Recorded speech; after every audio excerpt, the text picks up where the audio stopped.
nation's eyes when anger prowls for prey. I've heard good people draw their lines and call it holy rage, but the cross was never raised to bless the stones we throw. And if mercy leaves the house, there's something wrong down in the soul. Words ain't bullets, but they can hit the same.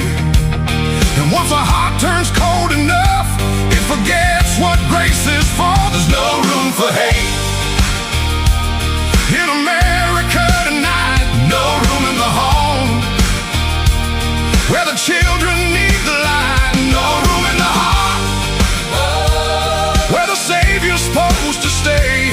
If Jesus owns the house, then hatred don't got no place. No room for hate. No, no room for hate. No room for hate. You can wave a flag above it, you can quote a verse or two, you can dress it up like justice till it almost sounds like truth. But outrage ain't righteous when it changes with the side. And you can't love your neighbor treating them like they're downrange. We're all image bearers, breath of God and dust. And you don't heal a broken land by teaching it not to trust. There's no room for hate in America tonight. No room in the home where the children need the light. No room in the heart where the Savior's supposed to stay. If Jesus owns the house, then hatred don't got no place. No room for hate. No room for hate. No room for hate. Drag it to the cross, lay it in the ground. Let the blood of Jesus turn the whole thing around. Truth can still be spoken, courage still can't stand, but rage don't get to rule the soul of a faithful man. There's no room for hate in America tonight. No room in the home where the children need the light. No room in the heart where the Savior's supposed to stay. If Jesus owns the house, then hatred don't got no place. Let revival start where the anger breaks. Where the anger breaks. Let healing rise up where the hurt gives way. No room for hate. No room for hate. No, no room for hate. No room for hate. Not in Jesus' name. Oh, not in this house. Not in this heart. Not in His name. No room for hate.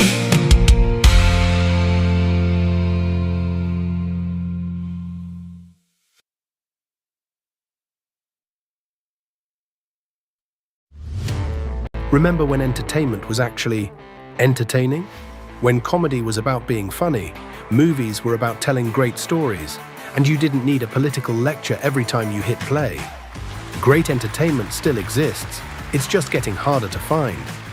Even the biggest streaming platforms leave audiences disappointed.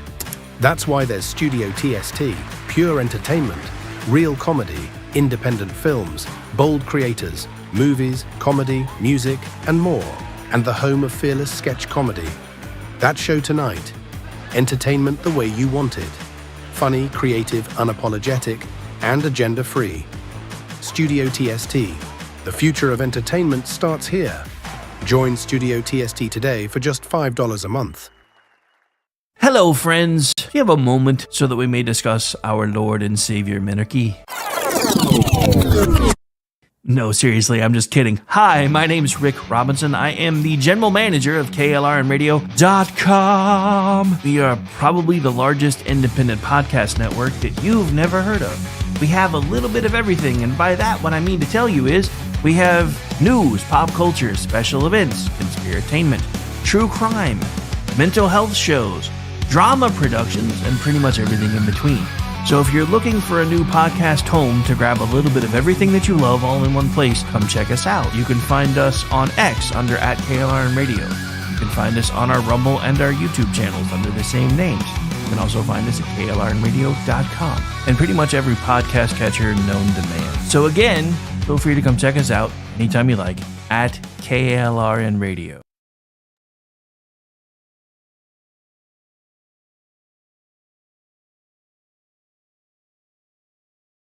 Hi, everyone. This is JJ, the co-founder of Good Pods. If you haven't heard of it yet, Good Pods is like Goodreads or Instagram, but for podcasts. It's new, it's social, it's different, and it's growing really fast. There are more than 2 million podcasts, and we know that it is impossible to figure out what to listen to. On Good Pods, you follow your friends and podcasters to see what they like. That is the #1 way to discover new shows and episodes. You can find Good Pods on the web or download the app. Happy listening. KLRN Radio has advertising rates available. We have rates to fit almost any budget. Contact us at advertising@klrnradio.com.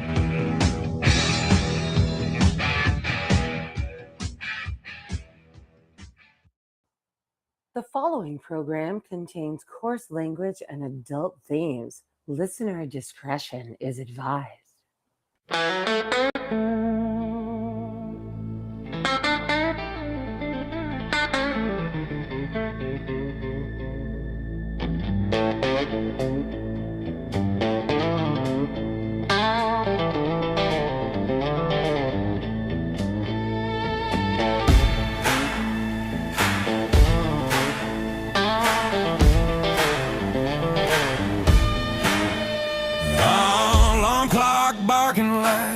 Got a vendetta.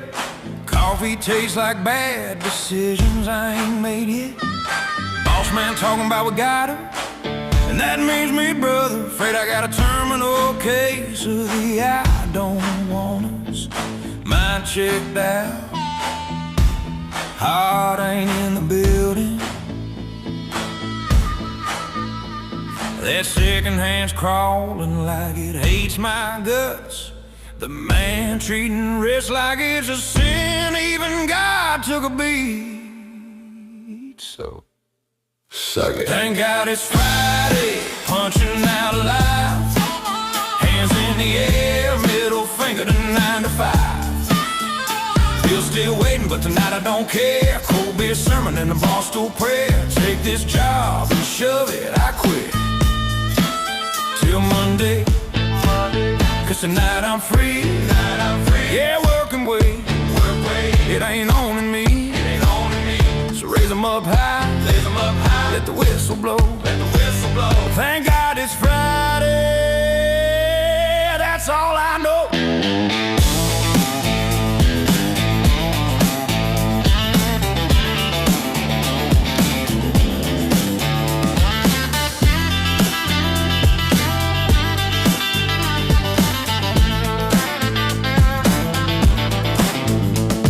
HR in the break room sounding like a preacher.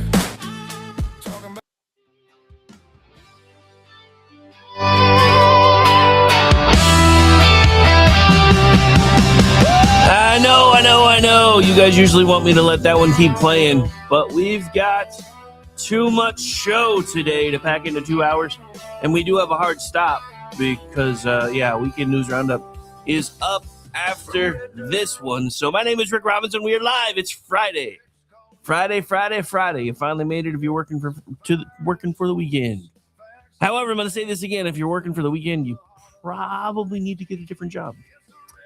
Trust me, I speak from experience because I know I've said this before. I'm not going to go through the whole thing again.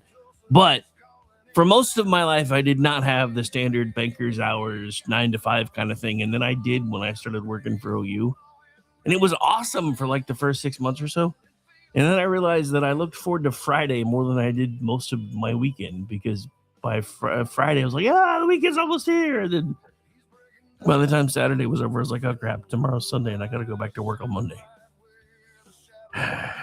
Anyway, so welcome into the program. We're going to do something I don't normally do, because I didn't expect this to basically take up all of my stuffs, but it kind of is. There was a speech last night. However, depending on where you get your news from, you might not have been able to see anything about it.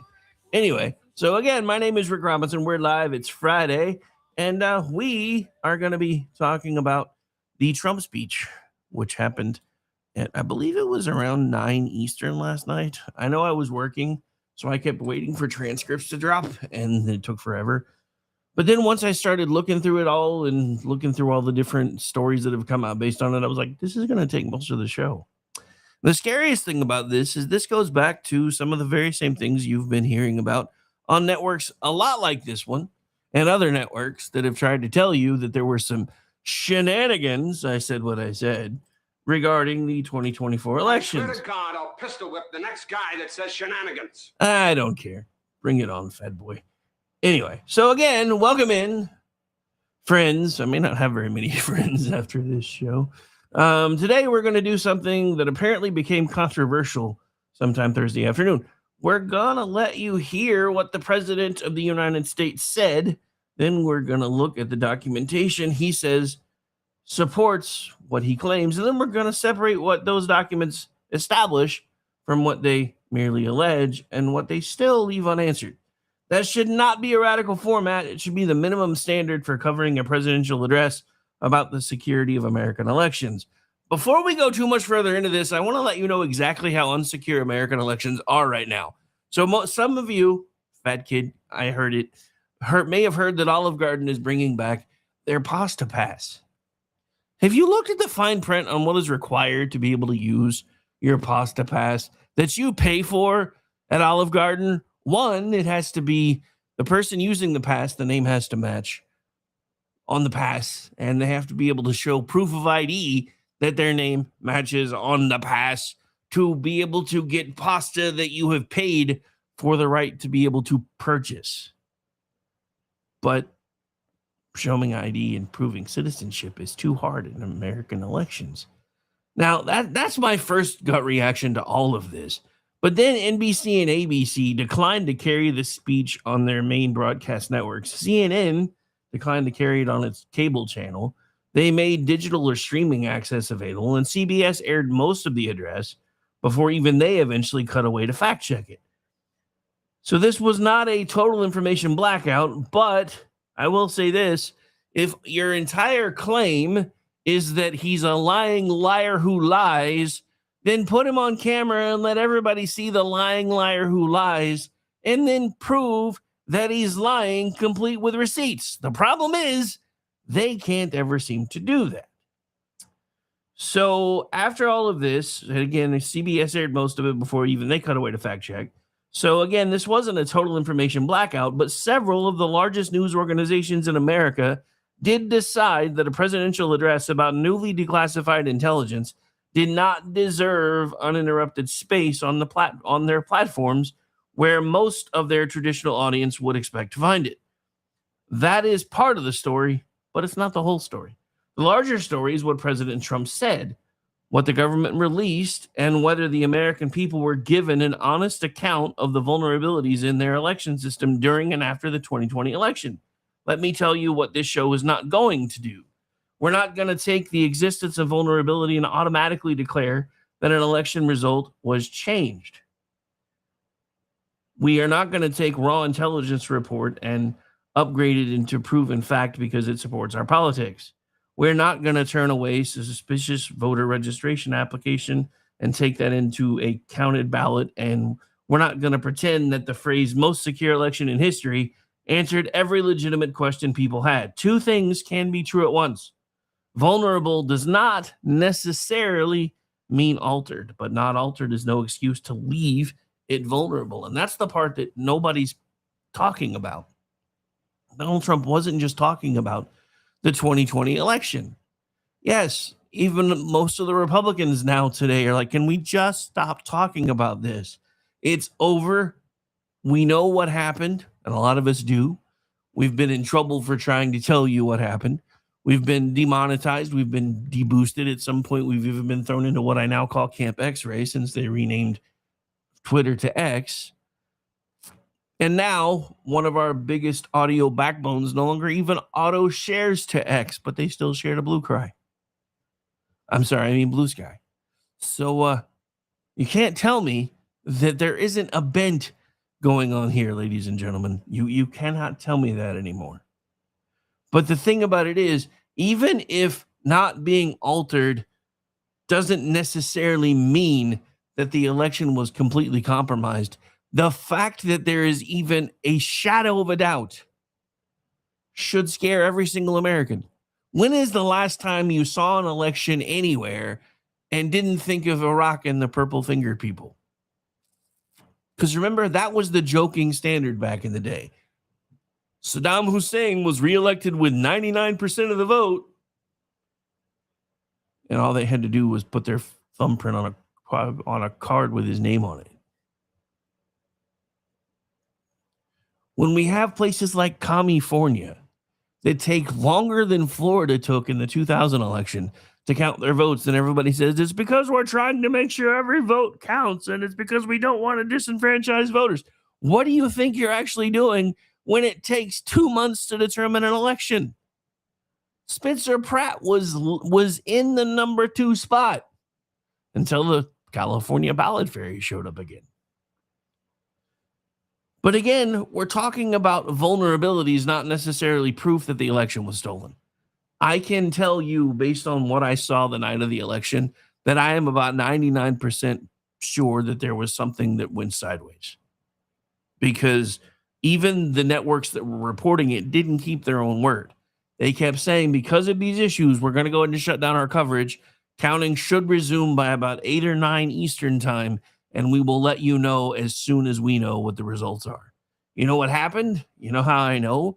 Because we called it around 1 Eastern time, which was midnight my time, around the same time that all these different districts and precincts were taking their ball and going home. And then I had to get up at 4 a.m. to start prepping for the morning show. And while I was asleep for that whole 4 hours-ish, Joe Biden somehow pulled into the lead. Not by just a little bit, but by a lot in a lot of different places. So what I want you to keep in your head today for the next 2 hours is this.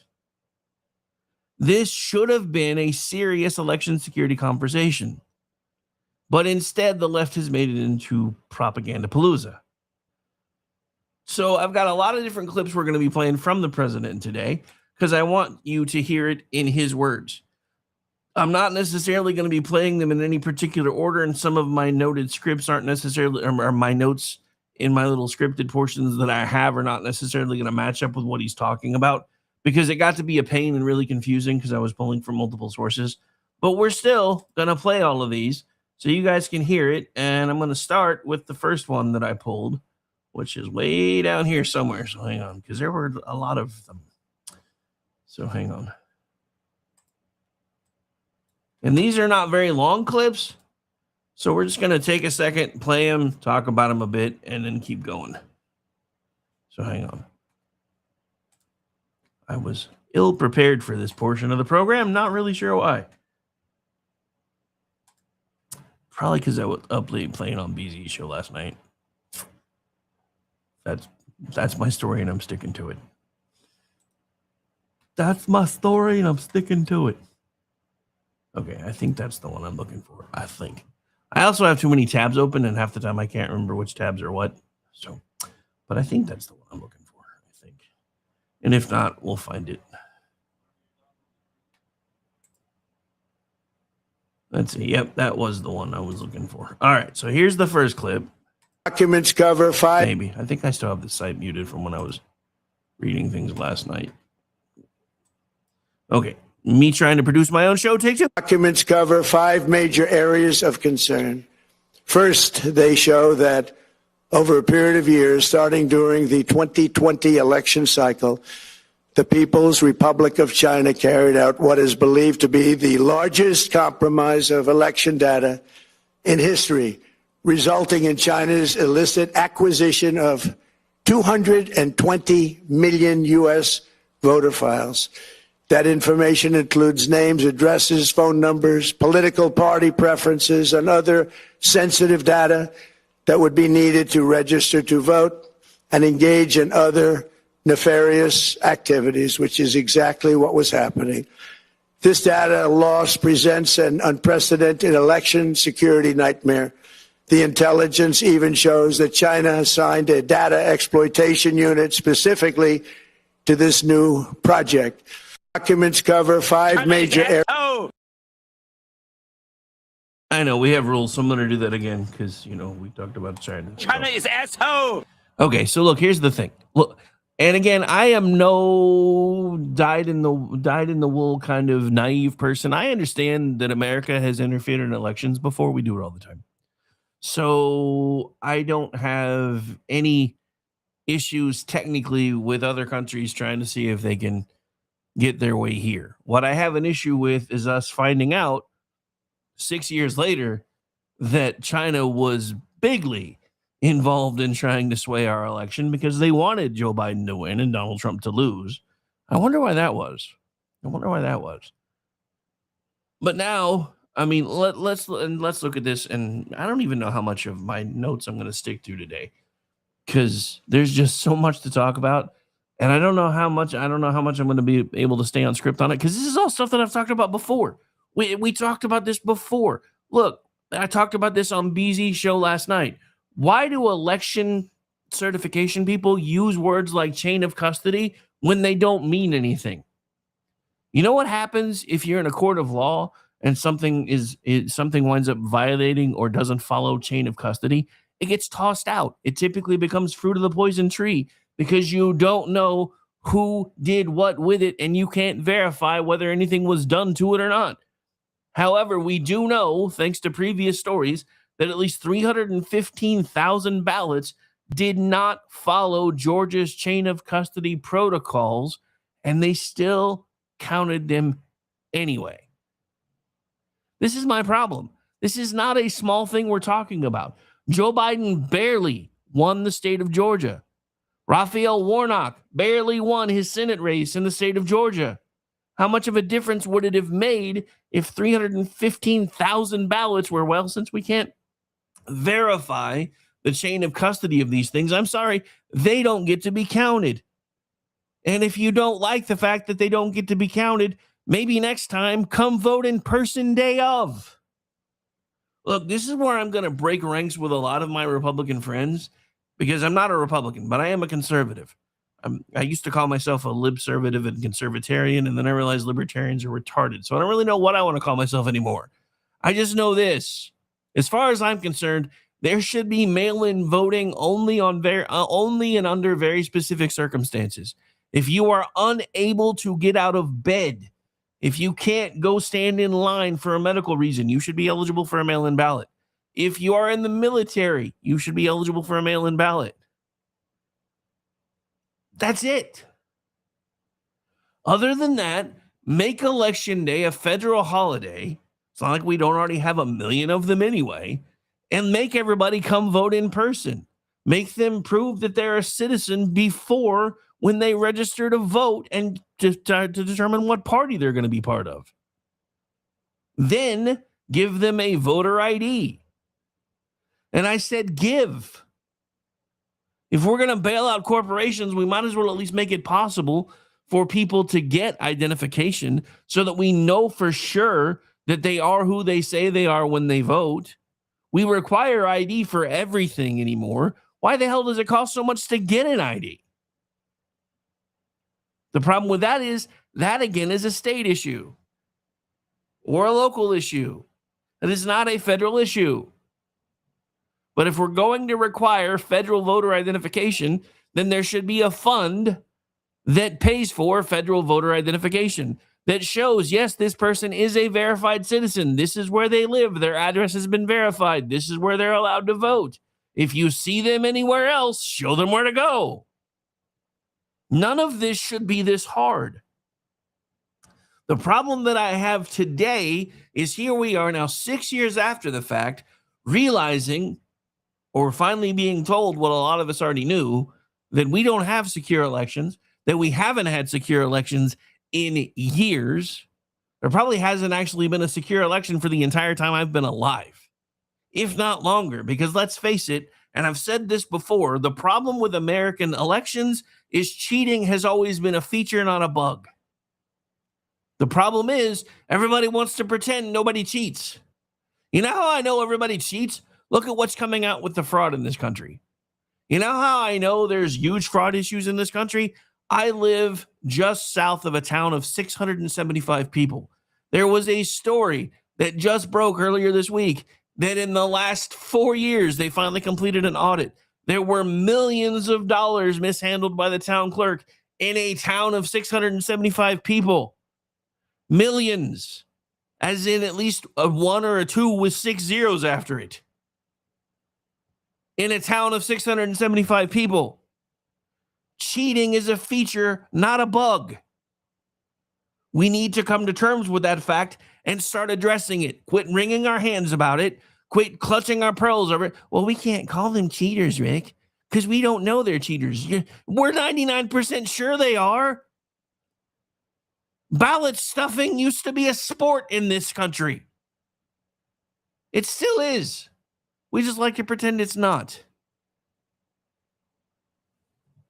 And the person who keeps trying to say, hey, y'all should be paying attention to this, all the politicians who don't like him and all the news networks that don't like him keep saying, yeah, no, nothing to see here. No, don't pay any attention. Nothing to see here. Just move along. Move along. The same people that used to show you camera footage of people protesting with fires raging in buildings and cars and everything else. And the reporters like, oh, it's mostly peaceful around here except for this 1 or 2 fires and blah, blah, blah, and a riot that broke out earlier. But it's still been, I promise, it's still been mostly peaceful. How retarded do we have to be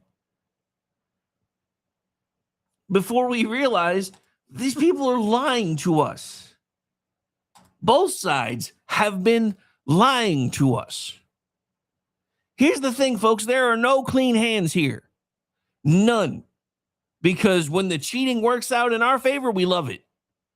When the cheating don't, we're mad.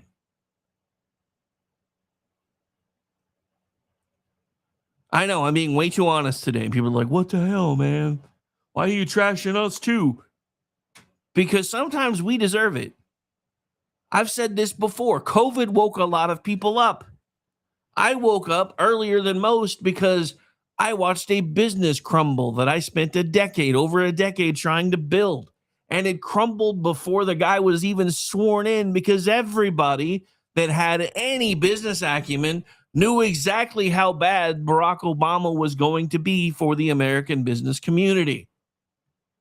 I knew it. It's why I couldn't vote for him. I had people that were calling me a racist. You just don't want to vote for him because he's black. Up until 5 minutes ago, he was telling everybody he was white. Up until 5 minutes ago, his name was Barry. Not Barack. Barry. He was the one who leaned in. He was the one who put emphasis on the middle name every time he was giving a speech. I am Barack Hussein Obama. You were Barry Soetoro 5 minutes ago. Where the hell did Barack Hussein Obama come from? Where did that come from? Anyway, next Trump clip, because I'm going to be here all day if I don't keep these rolling. Compounding the travesty, the second set of documents we are releasing reveals that members of the deep state, very, very famous group of people, many cases, in our intelligence agency work to actively suppress and downplay information about the extent of China's sinister election meddling, covering it up from both the president and the American people like nobody thought was possible. U.S. spy agencies began learning about the compromise of voter registration files in 2020 when they discovered that tens of millions of voter data, think of that, tens of millions of voters' data in 18 states have been bought, stolen, or hacked by China. Yet those responsible for sounding the alarm instead kept the information secret and hidden. They did not disclose to me as president or to anyone else, and to the best of our knowledge, they did not inform Congress. In fact, all they kept saying is, this is the most secure election in the history of our country, a standard, very pat line that was divvied out to say. The cover-up of this colossal security breach is even more disturbing in light of the additional information showing that China engaged in other election-related activities to undermine my first administration and our 2020 campaign. They did not want, and they just didn't want it. They fought like hell not to have it, Donald Trump, to win, and for good reason.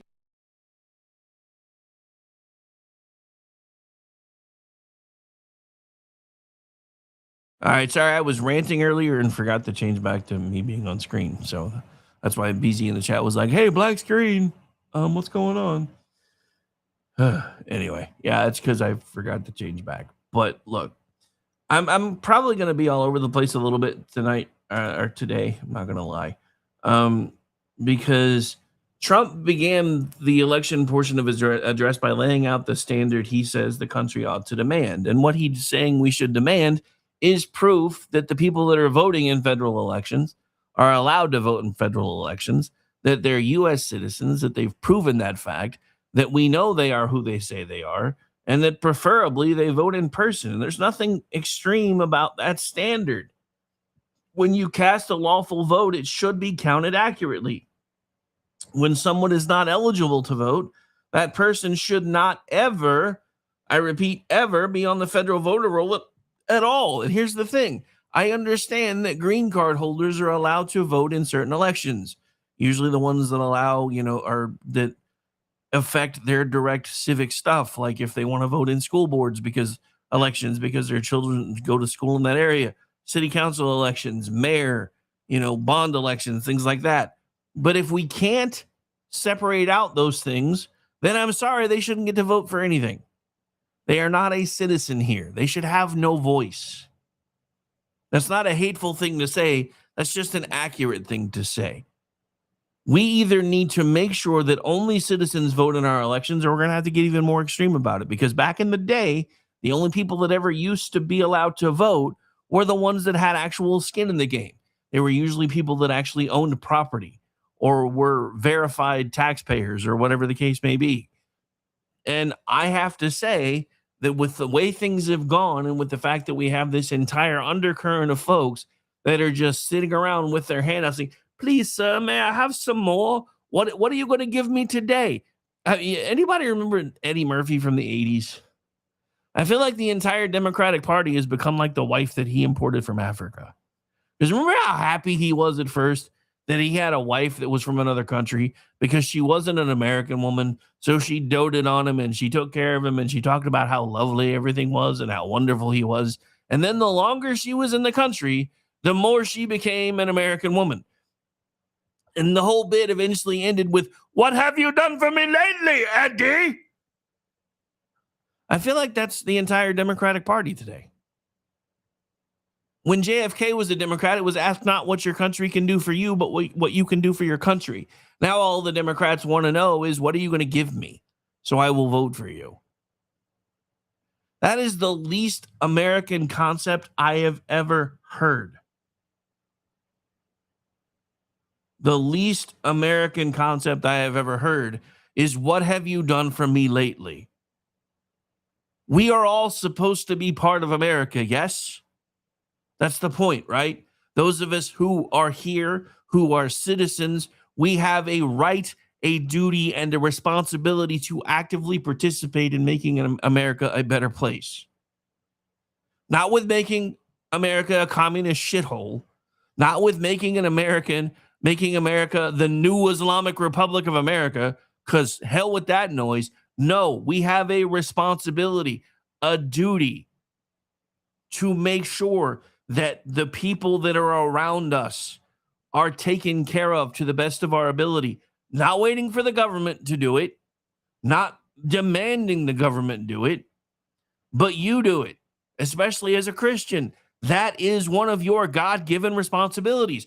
Jesus never said, render unto Caesar so that Caesar can do all the things that I'm telling you to do. He said, render unto Caesar what is Caesar's and unto God what is God's. And he also said, I am calling you to be the hands and feet of my church that we are building together. We have abdicated so many of our responsibilities in this country, and we keep expecting to have all these nice little things that always run on autopilot. They always work. Nothing ever goes sideways. Everything's perfect. Everything's wrapped up in 43 minutes, not counting commercials. And we've got our TV dinner out of our microwave cooked in 3.5 minutes or less. And we can just sit down and just enjoy everything, and it all takes care of itself. Nobody ever has to put any work into it. You know how I know that doesn't work? Because the only reason we know what happened in the town that I'm just south of was somebody new ran for town council. That's how. And he did his level best to try to handle all of it within the council, and by going to the mayor and saying, hey, what's going on here? Why do we not know about this? Where did this money go? Where did that money go? And all he kept getting was stonewalls and threats. So eventually he reached out, and they performed, the state performed an audit. And now they found almost $2 million in money that nobody can account for from a town of 675 people. Again, that is very disheartening for somebody who tries to tell everyone that it's not as bad as you think when they just start scratching the surface with Doge. We're now finding fraud under every damn rock. We're now finding waste and abuse under every damn rock. And, you know, as much as I used to love Rand Paul's Festivus rants about the waste, fraud, and abuse, he never talked about the most important ones. He talked about the ludicrous ones because those got everybody's attention. But he didn't talk about the worst ones. He didn't talk about USAID being used to force transgender studies into other people's countries. He didn't talk about countries that were basically telling us, we don't want your money anymore because we don't want to chop the penises off of our little boys just to be able to get your handouts. He never talked about any of those. But that's the thing. With all of these things, we that consider ourselves conservatives have always had this, what we consider well, first of all, like locally, it was always the Oklahoma standard. Then we assumed that Americans had the same kind of standard. And then we realized that it isn't true anymore. So yeah, half the country doesn't care that our elections aren't secure. Half the country prefers our elections not be secure. And you know how we know? Because two of the biggest news organizations in the country chose not to even carry the damn thing last night. That's how I know. Now, again, this isn't anything unheard of. There have been times throughout history where presidential speeches have not been carried. There was one of the supposedly less impactful speeches of Barack Obama's that didn't get carried by some of the networks either. But when you have a president saying, hey, we found proof of what I've been trying to tell you since 2020, even if you think he's lying, you should have let him say his piece and then pulled out your receipts. So Trump, during his speech last night, announced that his administration was declassifying material gathered by the White House Government Transparency Task Force and the President's Intelligence Advisory Board. He said the purpose was not to weaken confidence in elections, but to earn confidence by confronting the weaknesses that were found. That is the correct principle. Confidence cannot be ordered, it has to be earned. And if government officials believe a claim is false, the answer is not to say, stop asking the question. The answer is to produce the records, explain the system, demonstrate the safeguards, and show the trail, usually involving some form of an audit. The first major claim involved China, and we played those clips earlier. And America voter information.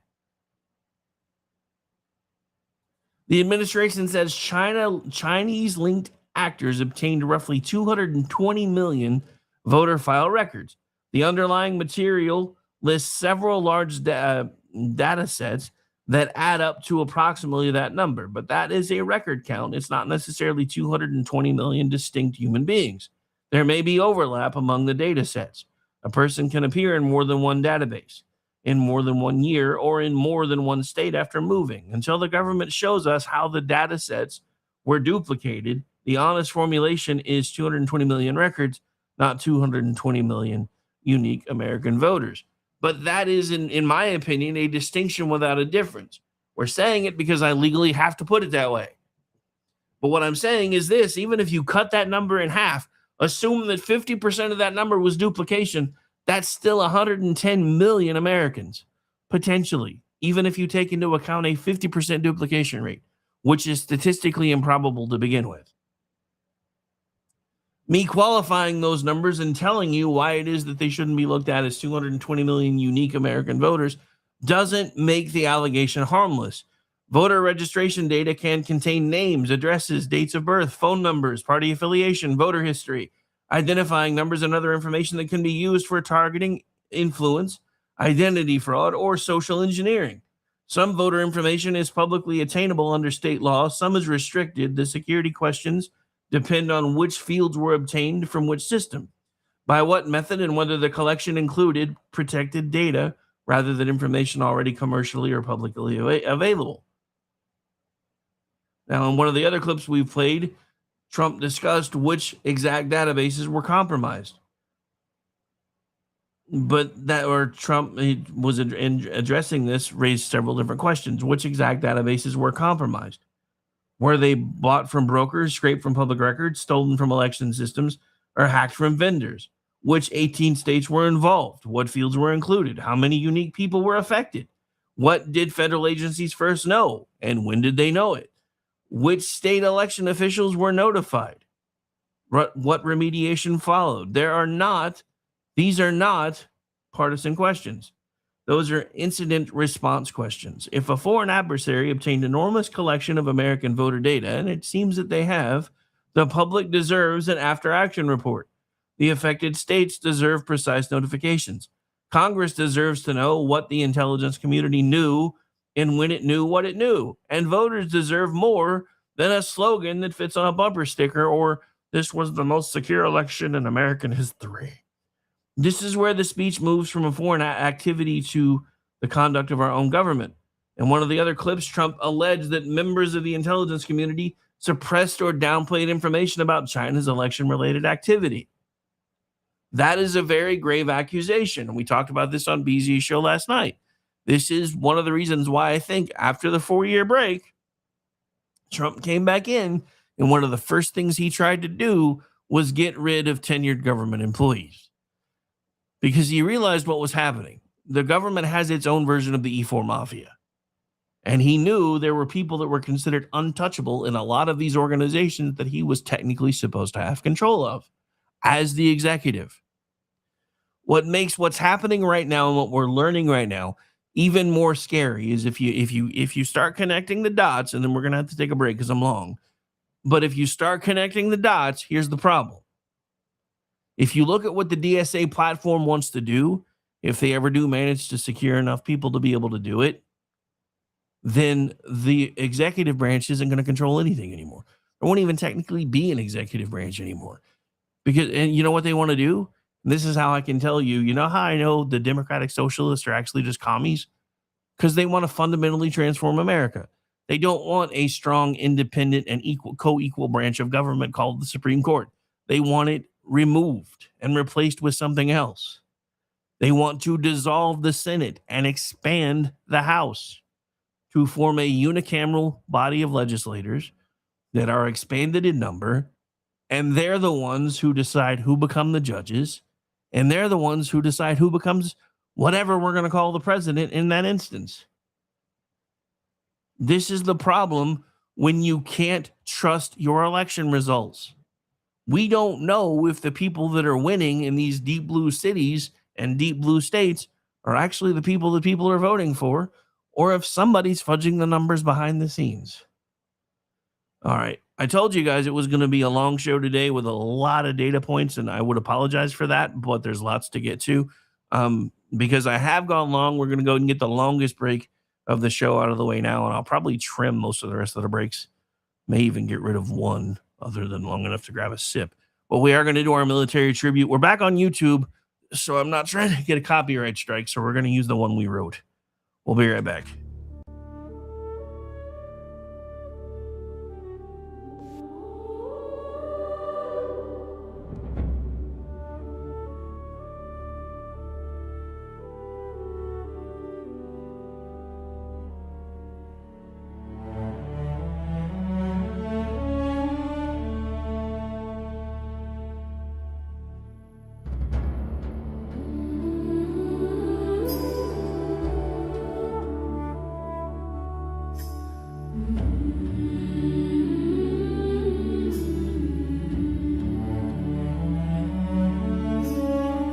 Before the oath was spoken out loud, before you stood apart from the crowd, there was a moment, quiet and clear, when you chose to stand while others stayed here.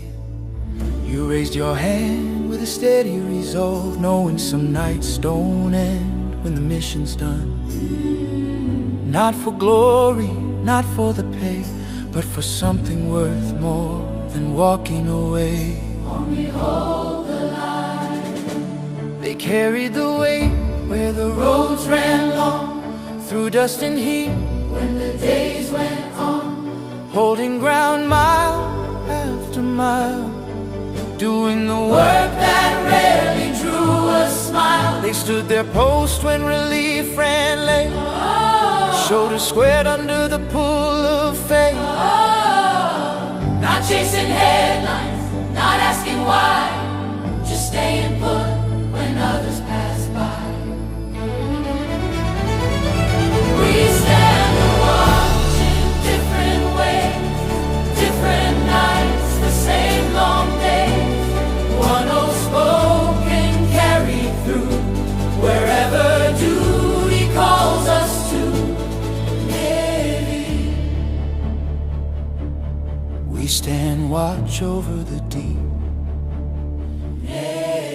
They kept their watch where the water turns black, miles from shore with no quick way back, measuring time by the rise and the fall, answering duty's unrelenting call. Through silent hours and endless seas, they stood their post in the cold night breeze, guarding the lanes the world depends on, so others slept and the light stayed on.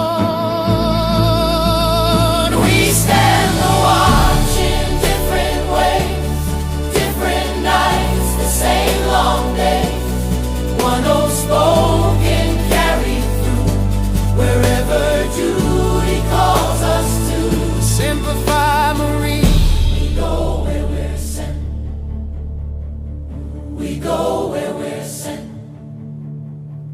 They moved as one when the moment came, side by side through fire and rain.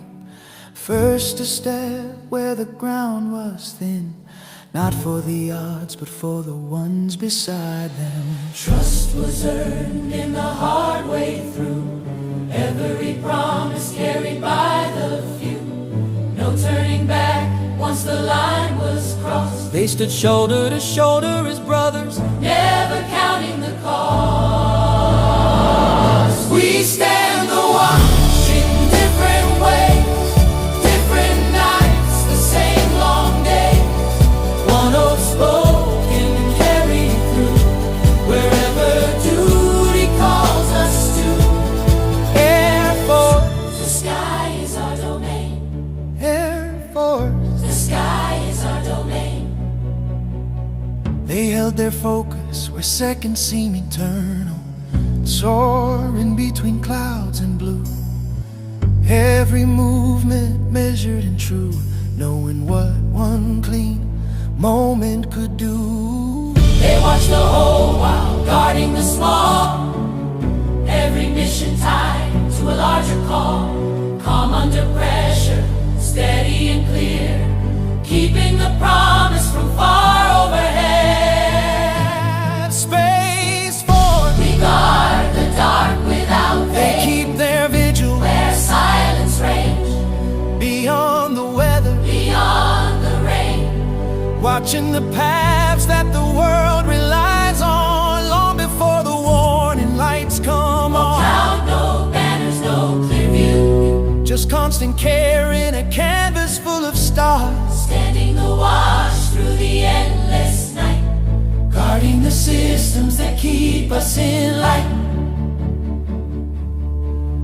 while the watch is kept and the lines hold fast. They're alive, still moving on the other side of that. Empty chairs and quiet phones, long goodbyes that don't feel done. Names we carry but never say, folded flags and debts we pay. Every service, every scar reaches farther than the uniform ever could. Coast Guard, we come when it matters most. They launch into storms when hope feels thin. Turning back isn't an option then.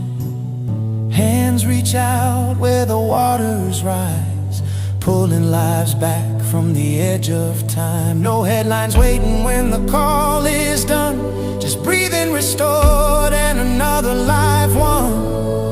Every rescue, every return, a quiet promise kept in the worst conditions. We stand the watch in different ways, different nights, the same long day. One spoken carried through, wherever duty calls us to. For the ones who raised the right hand high, Swore the oath and didn't ask us why. for the nights you stood where freedom cost. We remember, we honor, we won't forget the loss. From the ground to the sea, to the open sky, to the guardians above where the silent stars fly. Every branch, every badge, every battle scar, because you stood. We live free, Lord, we know. we stand here freely. Because others stood before us. We accept the weight of what was given and the cost that came with it. We promise to remember those who serve, those who stand watch still, and those who never came home.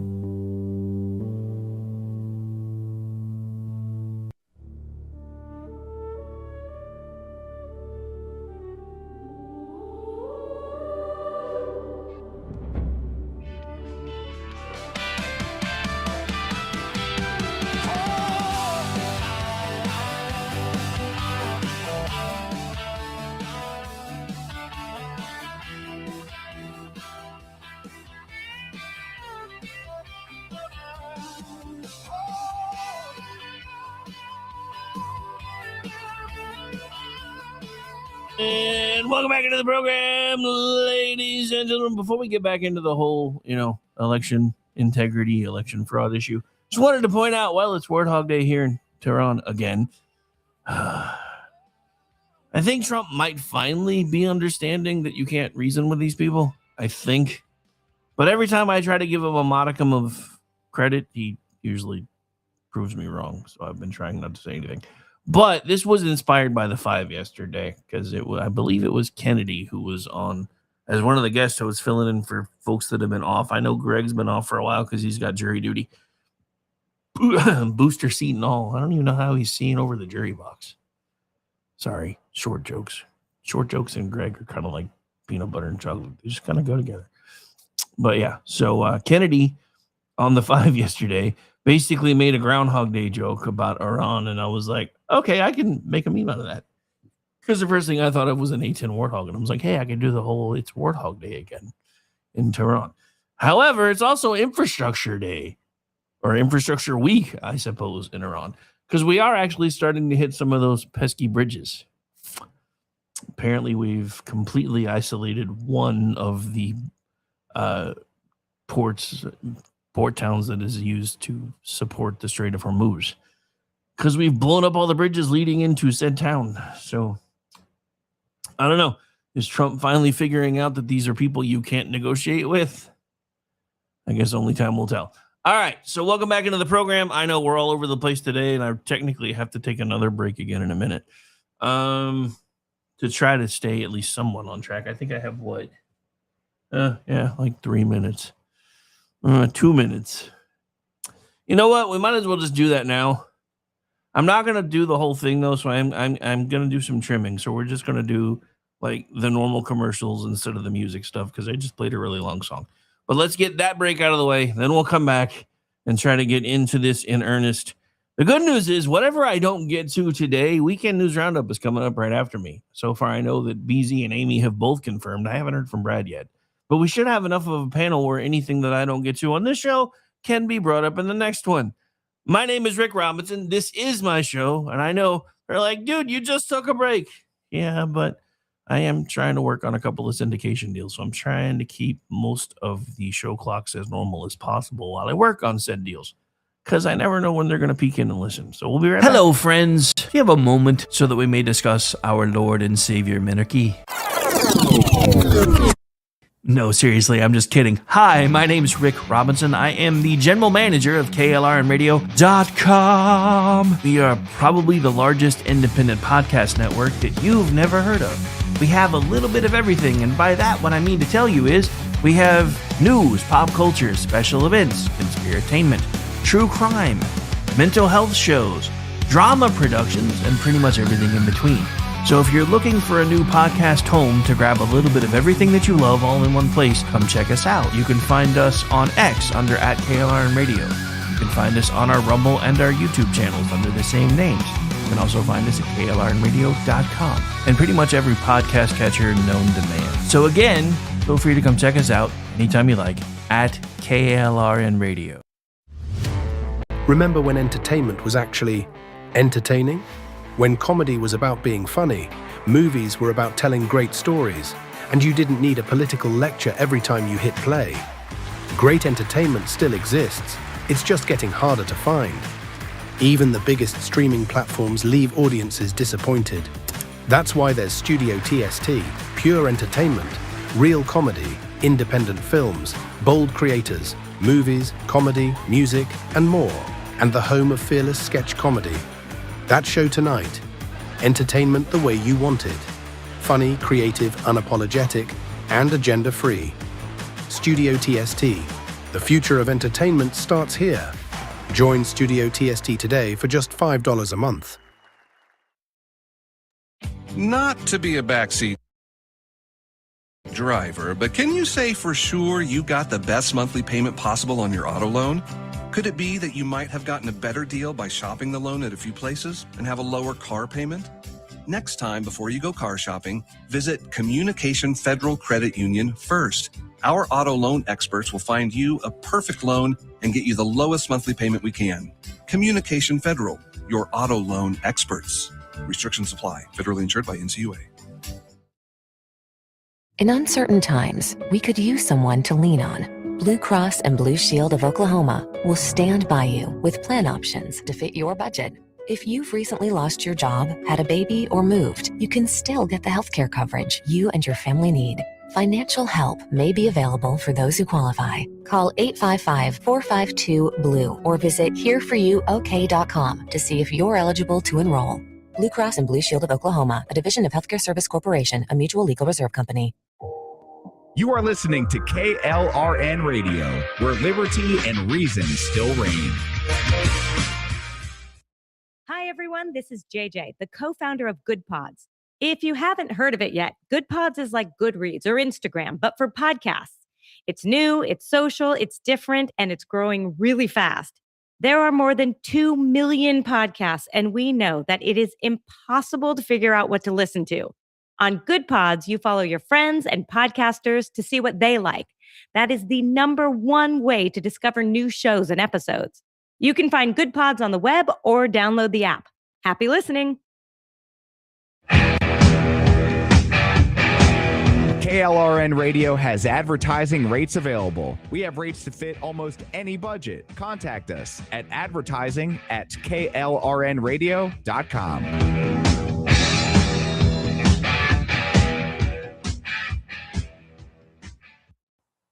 The following program contains coarse language and adult themes. Listener discretion is advised.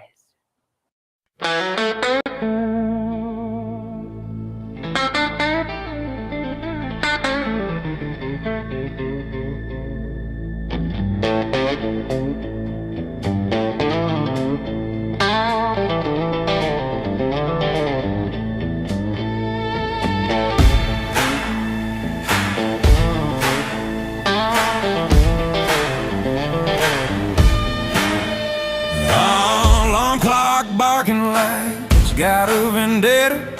Coffee tastes like bad decisions I ain't made yet. Boss man talking about we got her, and that means me, brother. Afraid I got a terminal case of the I don't want us. Mind checked out, heart ain't in the building. That second hand's crawling like it hates my guts. The man treating rich like it's a sin. Even God took a beat. So suck it. Thank God it's Friday, punching out loud.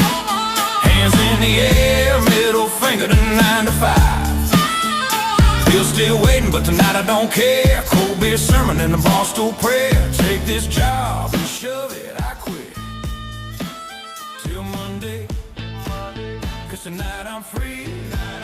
Yeah, working with it ain't on me.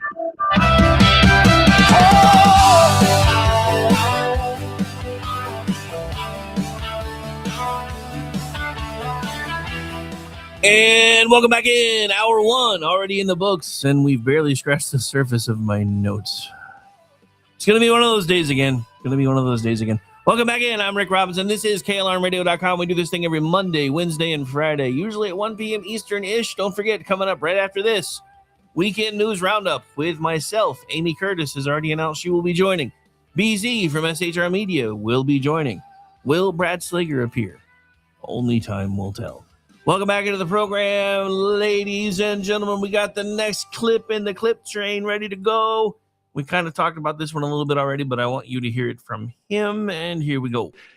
As the documents we are releasing show, CIA reporting explicitly stated, and I quote, in mid-2018, the Chinese Communist Party's policy was to leverage all domestic and foreign elements that were opposed to the U.S. president in an effort to reduce the U.S. president's votes and make him resign or prevent his re-election. Isn't that nice? Also, in mid-2018, China was working to influence the results of the U.S. midterm elections and later the results of the 2020 presidential election itself. Separately, in mid-2019, the Chinese government's strategy against the United States was focused on undermining domestic confidence in the U.S. president. They wanted to just make you sound like your president wasn't so hot, when actually your president has done a great job, and they did everything possible to do exactly that. Okay, Trump. President Trump, I don't criticize you often, but please don't Bob Dole anymore. Nobody wants you to Bob Dole. Bob Dole didn't even want to Bob Dole, but he still Bob Doled. Don't do that. Just stop. Yeah, I'm kind of glad I didn't get to watch this one live, because this one would have been a tough watch live. It really would. I don't know. I know that his public energy, his rally energy is so much different. And I know they've been telling him, hey, you can't yell like you do at the rallies, but that was a tough speech. That we've only played like half the clips I have. That was a tough speech, though. But the one thing that we can take from all of this is Unlike the Russia collusion hoax that was pushed so heavily in 2015, 2016, which was basically to cover for the Barack Obama, Hillary Clinton combined CIA FBI operation to try to derail first candidate Trump, then President-elect Trump, and then transitioning to President Trump. I know transitioning means something else completely different today. Not my fault. Just saying. I didn't make it mean what everybody uses it for today. But there was a concerted effort to derail first his campaign, then his election, then his certification, then his transition. All of those things happened. We know they happened. There's a paper trail. We can see it. We know it. Not allowed to talk about it because the second you do, everybody stops listening to you and they tell you you're full of crap. BZ and I talked about this last night. We are effectively now living in two different countries. There are those of us that can look at actual factual information, process it, and realize, hey, something's broken. Then there are other people who listen to the lamestream media, or as I call them, the zombie media, because they are brainless and only do and say what they are told, as he demonstrated last night, yet again, with one of those clips where you can see that all of the local affiliates all around the country were all saying the same things with different town names. But the reason I call them the zombie media is because if you listen to them long enough, you become one. And that's exactly what's happening.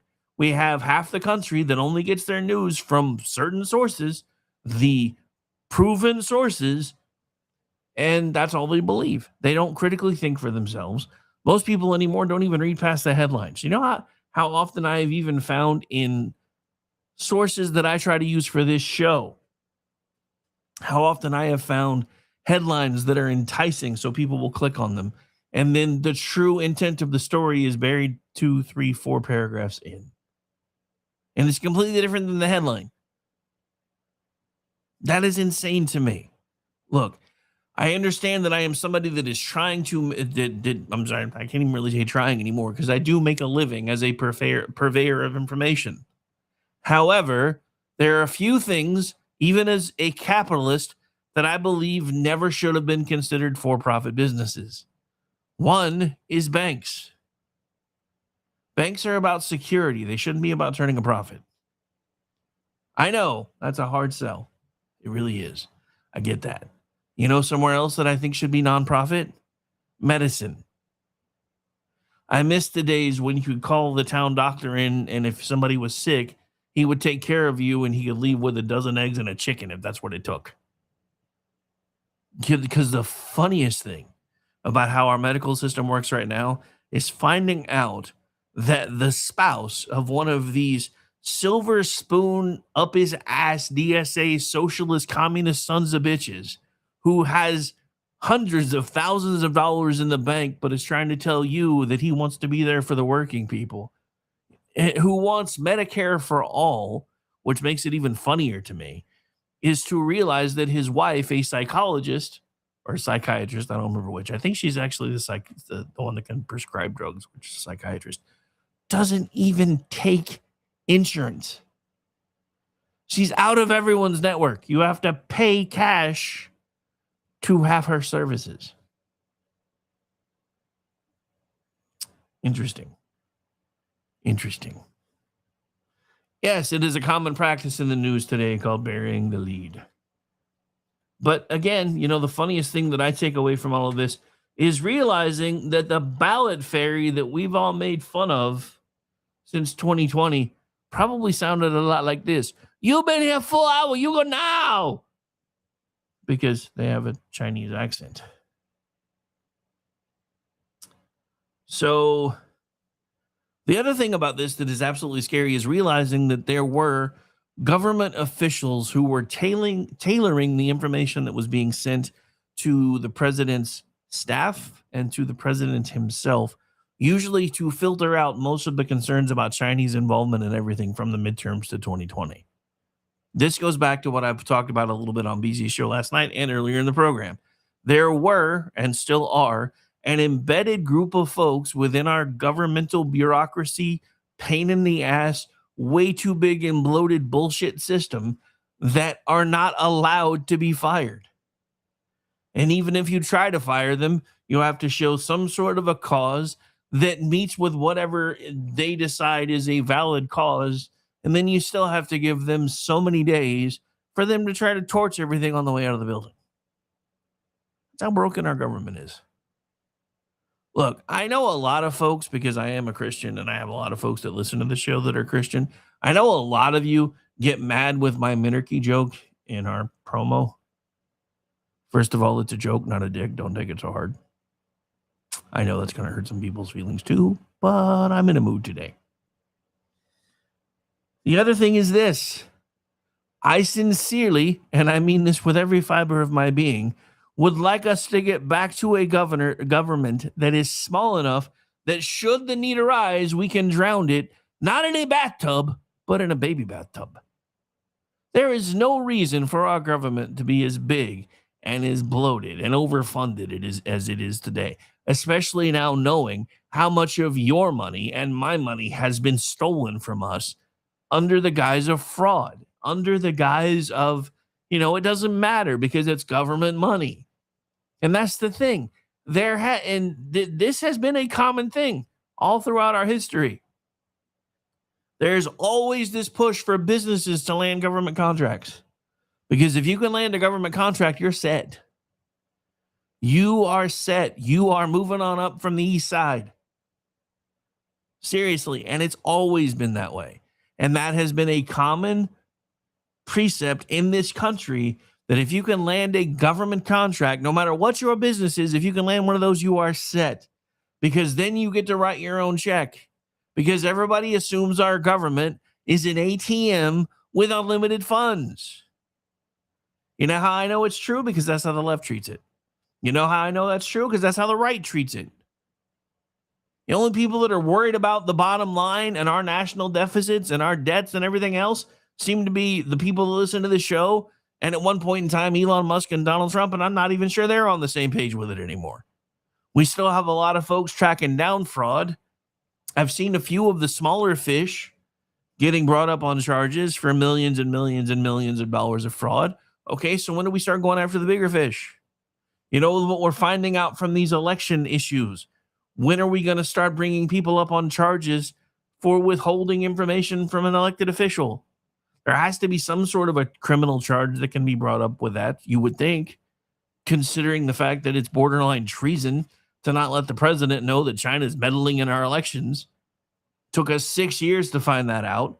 Why in the hell in the information age would it take 6 years for us to find anything out? It used to be take 20, 30 years for a conspiracy theory to be proven out. Now they can be proven out within 60 days. And that's with barely trying, but it takes us 6 years to realize that China, who is one of our adversaries, whether Nixon wanted us to think so or not, was meddling in our elections. So if officials change the presentation of China-related intelligence because the sourcing was weak, show us the source evaluation. If they believed another analytic line was stronger, show us the dissent. If they kept information from the president because it was politically inconvenient, identify who did it and hold them accountable. The released emails reveal a genuine internal intelligence dispute. They do not reveal a single unanimous finding that every official agreed was true and then collectively buried. That is an important legal distinction, and I'm going to have to say that a lot today. The documents appear to show a majority of mainline assessment and an alternative analysis. The alternative analysts wanted their view represented honestly rather than reduced to a straw man argument. That is what intelligence agencies are supposed to permit. Disagreement that survives the pressure to conform.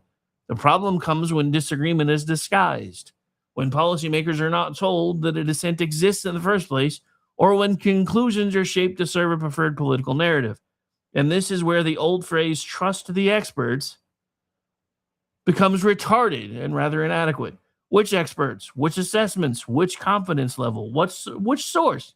Which dissenting view? Which information was omitted? And an intelligence product is not scripture. It is a judgment assembled by human beings working with incomplete information, institutional pressure, and sometimes, and especially lately, political incentives. That does not mean every analyst is corrupt. It means oversight is not, nor has it ever been, optional. Trump also said CIA reporting described a Chinese government strategy aimed at weakening him politically. Remember a moment ago when we played the clip and he was Bob Doling? Yeah, that's the one.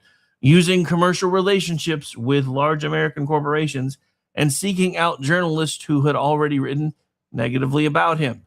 The released CIA note supports the existence of that reported strategy. It says China wanted Trump to lose his re-election bid, wanted to use bureaucracies, businesses, relationships to influence corporate leaders, and sought journalists who had reported negatively on Trump so they could be paid to write more negative coverage.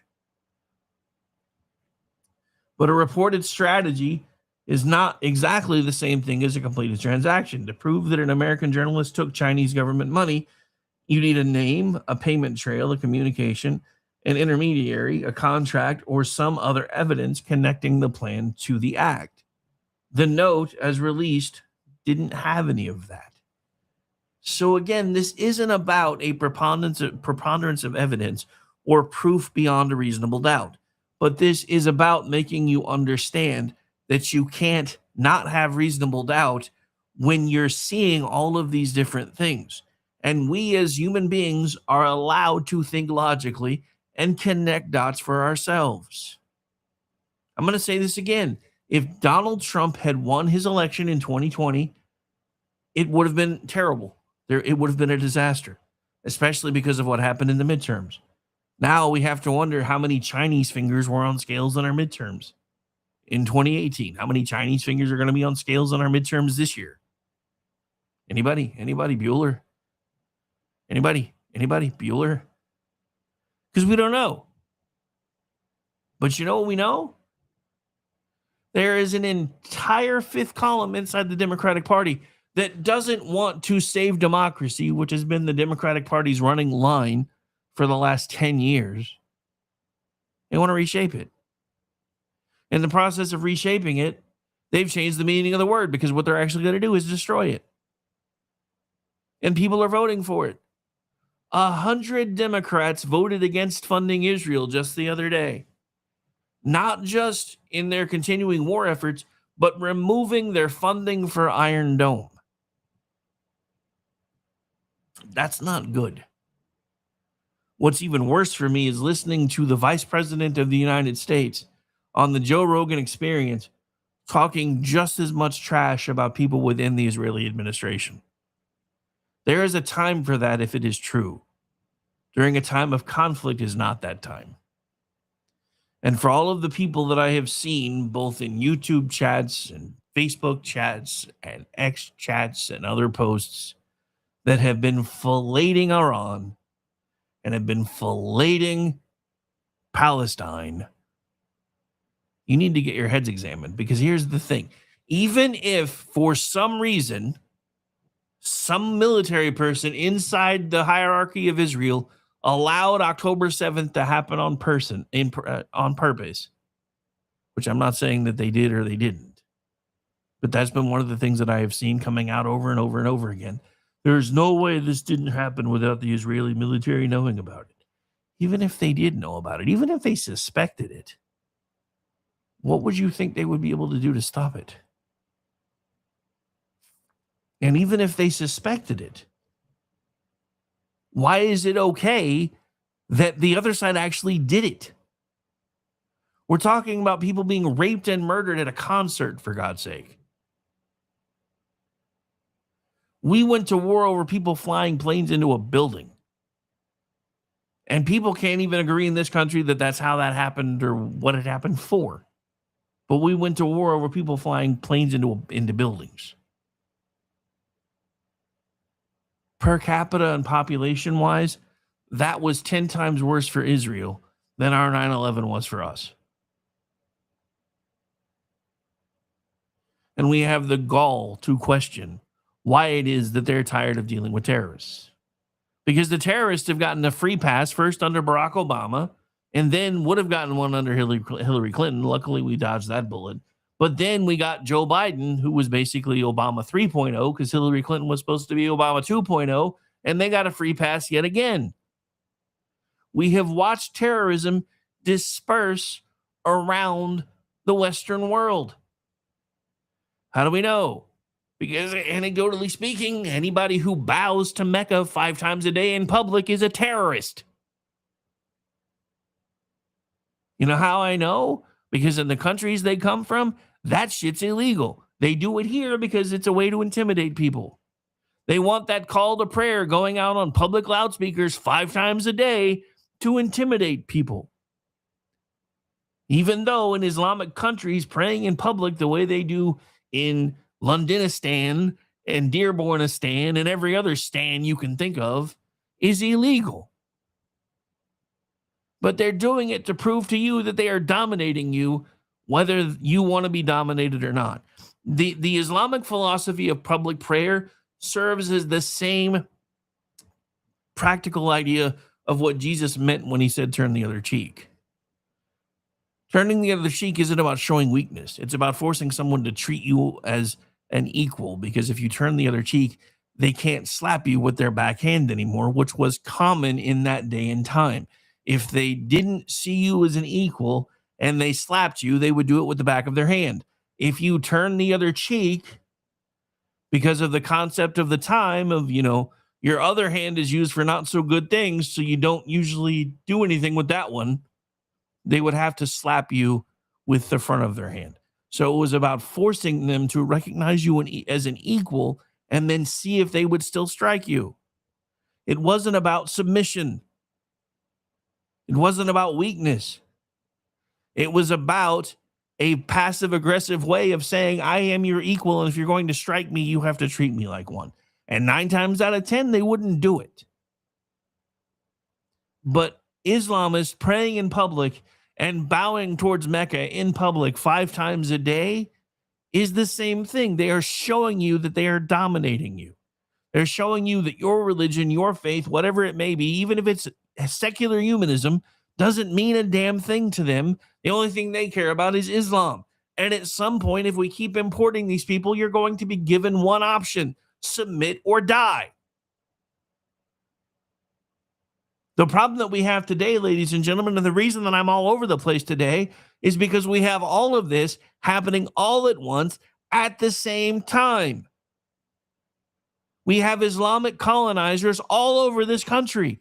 We have Islamic colonizers all over the Western world. We have a president who up until 5 minutes ago honestly thought he could negotiate with these people. We have a vice president who's angry because Americans keep trying to say you can't negotiate with these people. Because you can't. Because in their world, if there's one of them left standing and you've hit them with everything you have and they're still there to yell Allahu Akbar, they have won. We have to come to terms with these things.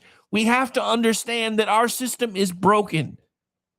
But the idea of our system being broken and then it being reinvented into some sort of truly authoritarian situation, which is what the DSA wants, is not how we fix it. How we fix it is restoring American faith in our elections. That is all Donald Trump was talking about last night, was restoring American faith in elections so that we don't have the, well, our side lost, so obviously somebody cheated. You know what?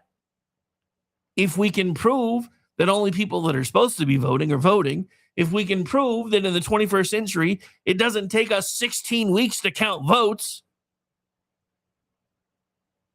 then people would start trusting our elections again. And the first time you send somebody a notice that says, yes, we received your ballot, but we received it so far past election day that your vote wasn't allowed to be counted, I apologize. You know what will happen? They'll make sure their ballot gets turned in on time next time, or they won't vote at all. It's called treating people like adults. We don't do that anymore. We treat everyone as if they're children. Everyone. This is why we coddle Islamists. This is why up until 5 minutes ago we were coddling leftists. Now we're watching communists take over the Democratic Party. Some of us have been trying to tell you this was coming for 17 years. You didn't want to hear it. You didn't care. Some of you still don't care. Some of you look at everything that I say, listen to everything that I say. It goes in one ear, goes out the other, and you just go on about your daily lives. And then you hear all these people talking about, well, we're going to do this to make sure that you're safer. We're going to do this to make sure that you're safer.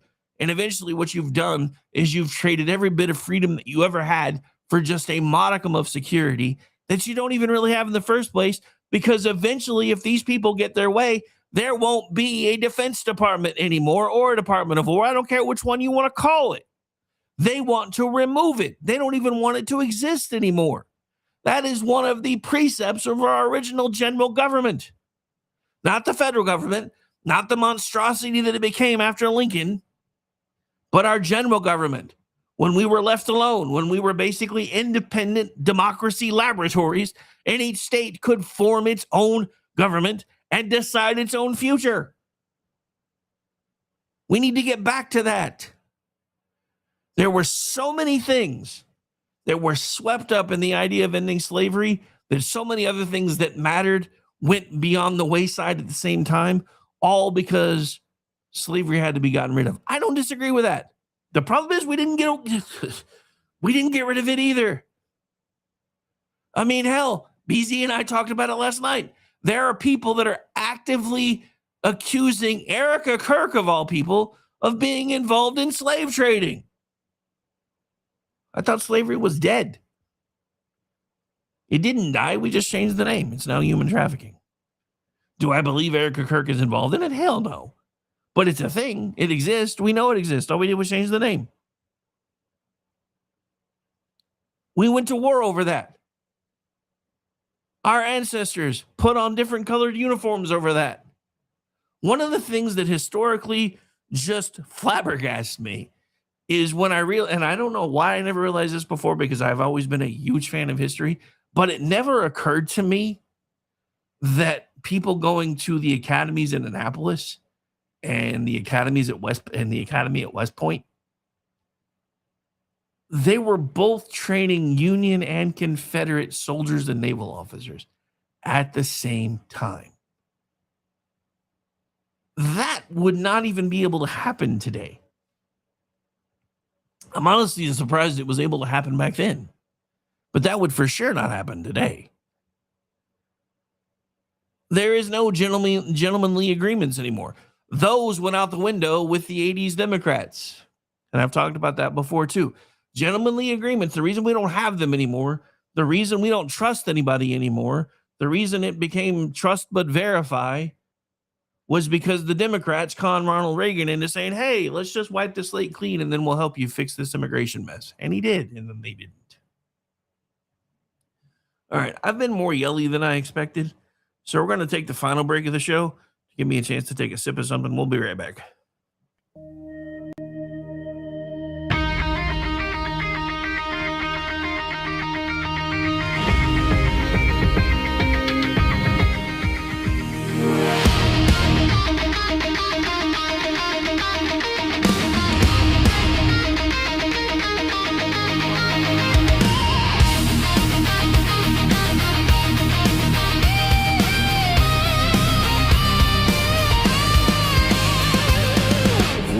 Comes in, somebody answers. Day or night, they're already moving. Calm voices, fast hands, doing the work while the rest of the world freezes. From a headset to a truck, from a badge to a door, they don't stop to count the cost. They step in when it matters. It's not about being seen, it's about being there.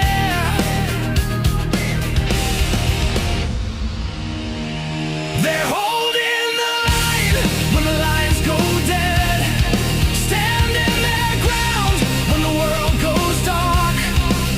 They're the calm in the chaos, holding the line through the fire, the flood, when everything falls. They don't ask why, they just answer the call, always standing in the gap for us all.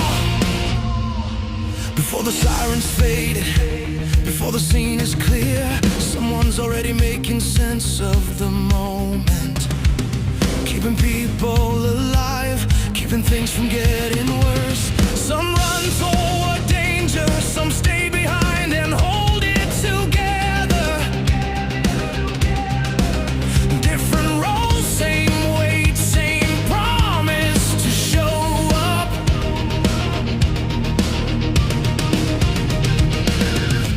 everything's on the line. They're already there.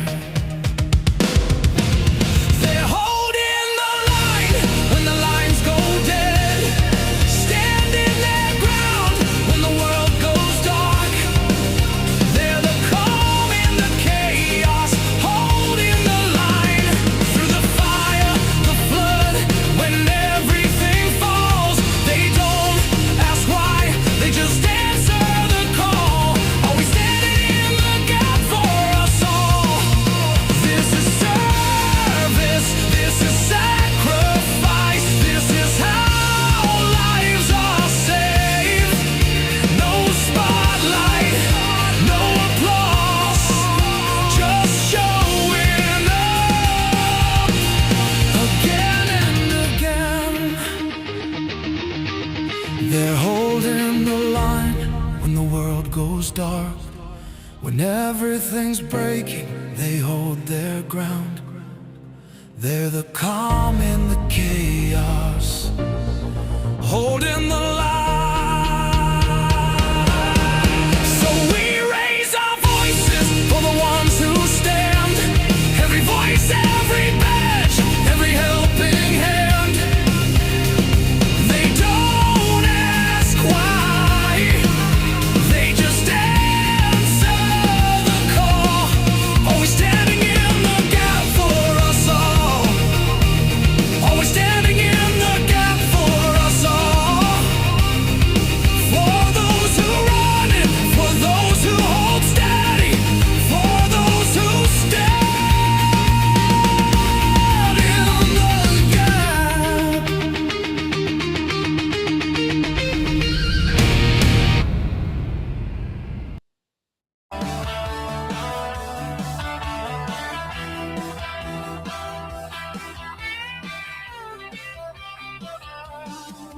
And welcome back into the It's Finally Friday edition of the Rick Robinson Show. For those of you working for the weekend, you are nearly there.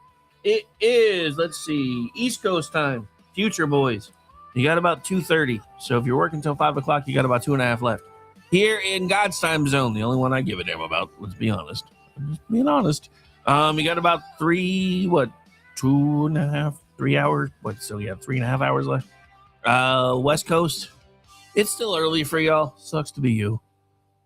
Hate the fact that you live in the past. Although when I lived on the West Coast, I kind of used to like it back in the day because I always felt like I got to stay up late because I'm used to being from Central Time Zone. And so when I was going to bed at 10 o'clock on the West Coast, I was like, I'm getting to stay up till midnight where I'm from.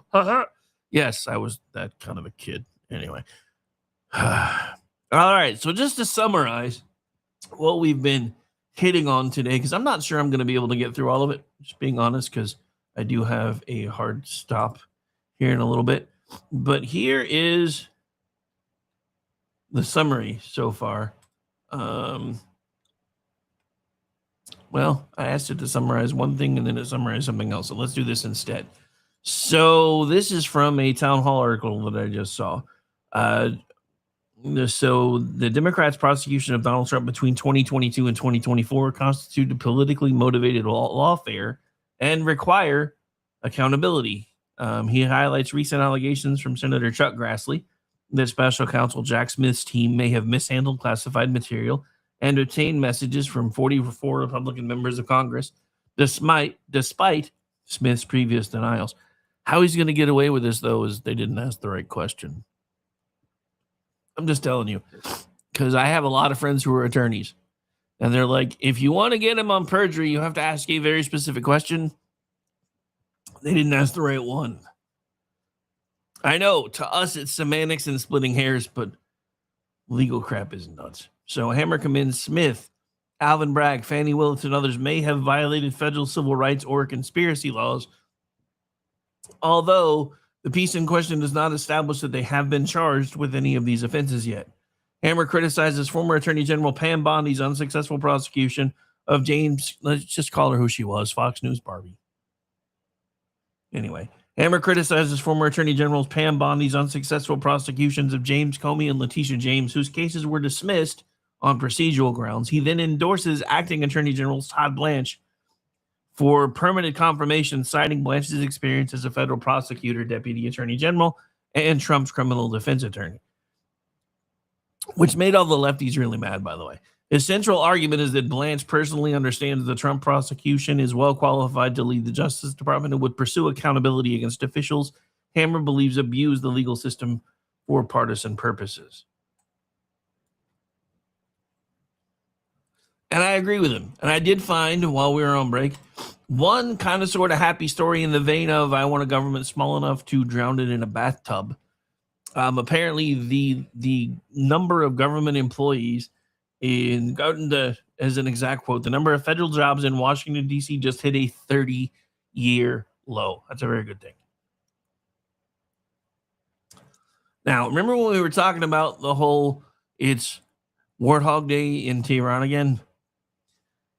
Chevron, according to Dimitri Bolt from Town Hall, has just joined the race to bypass the Strait of Hormuz. The U.S. oil giant is expected to sign a major memorandum of understanding with Iraq. I don't know how I feel about these MOU things anymore, but they're apparently signing it today, joining a wave of investors pouring capital into 2 Iraqi oil fields. The goal, build infrastructure that could help move Iraqi crude without relying on the Strait of Hormuz. While the strait remains a strategic choke point and a source of serious leverage for Iran and other terrorist groups in the region, the free market is continuing to assemble its own solution, one that could render the strait increasingly obsolete. Which is not a bad thing, in my opinion. It's just not. So there are a couple of happy stories. I know I've been all over the place today. Been kind of yelly today. Some of you like it when I get yelly. I don't know. I just feel like we have been let down one too many times. And the thing about it is, look, with what I just heard from J.D. Vance the other day, I'm as upset from the things that I've heard him talk about during that podcast. I'm as upset about those things as I was when I heard Donald Trump, when he was trying to cheerlead the MOU, say, well, maybe it's okay if Iran has a few ballistic missiles since everybody else has them. Excuse me? Squeeze me? Baking powder? No. This is not okay.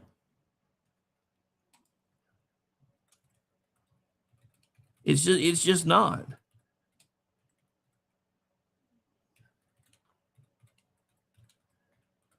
It's just, all of this is just terrible to me. And then it's the fact, it's look, if this was all just like, if one of these things was happening right now, I would be fine. But we have Iran, which, as I've said a million times now, should have been dealt with on January 22nd of 1981, but wasn't.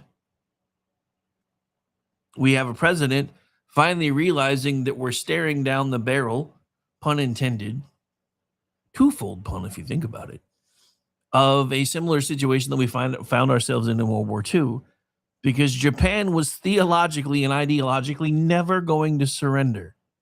Because again, if one of them was left standing and the entire group wasn't brought to their knees, they were never going to quit. We should have known that when they started flying planes into our boats, but it took us a minute to figure it out. The good news is, when we uncorked the sun on them not once but twice, we were the only country on the planet that could do that. As much as I love to say that Iran should have been dealt with on January 22nd, 1981, because they should have been, if we had tried to do what we should have been doing on January 22nd, 1981, there's a very good chance Russia would have tried to uncork the sun on us. Because remember, they were still commies back then. If we're being really honest, they're pretty much still commies now. They just have a lot of the free market accoutrement like China does. Because they're still just as authoritarian as they ever were. So is China. But they have all of these trappings of a freer market than they used to have. Scariest thing about Russia, and I've been saying this for a long time, is any time they have ever downsized their military, they've done it the right way. They've cut everybody from the bottom up. So that should they ever need to go to war, they can start churning people out within 6 weeks. And all of their leadership, all of their really trained people, all the ones that build up their fighting forces and everything else, they're still in place. When we do it the other way around. That is very terrible for war fighting. But something else that Pete Hegseth has pointed out that I absolutely 1,000% agree with is we haven't been in the business of war fighting since World War II. And I've explained to you why. There's a reason, and it wasn't just political correctness that we changed the Department of War to the Department of Defense. Because we became America's Team America World Police. We did it by design. And it's why we have fought everything to a standstill ever since World War II. And it's why, up until now, Donald Trump was frantically hoping he could punch the Iranians hard enough that they would want an off-ramp. We're never going to get there. There is no way to negotiate with these people, and I don't care how pissed off J.D. Vance is for hearing people like me say that. You cannot negotiate with these people.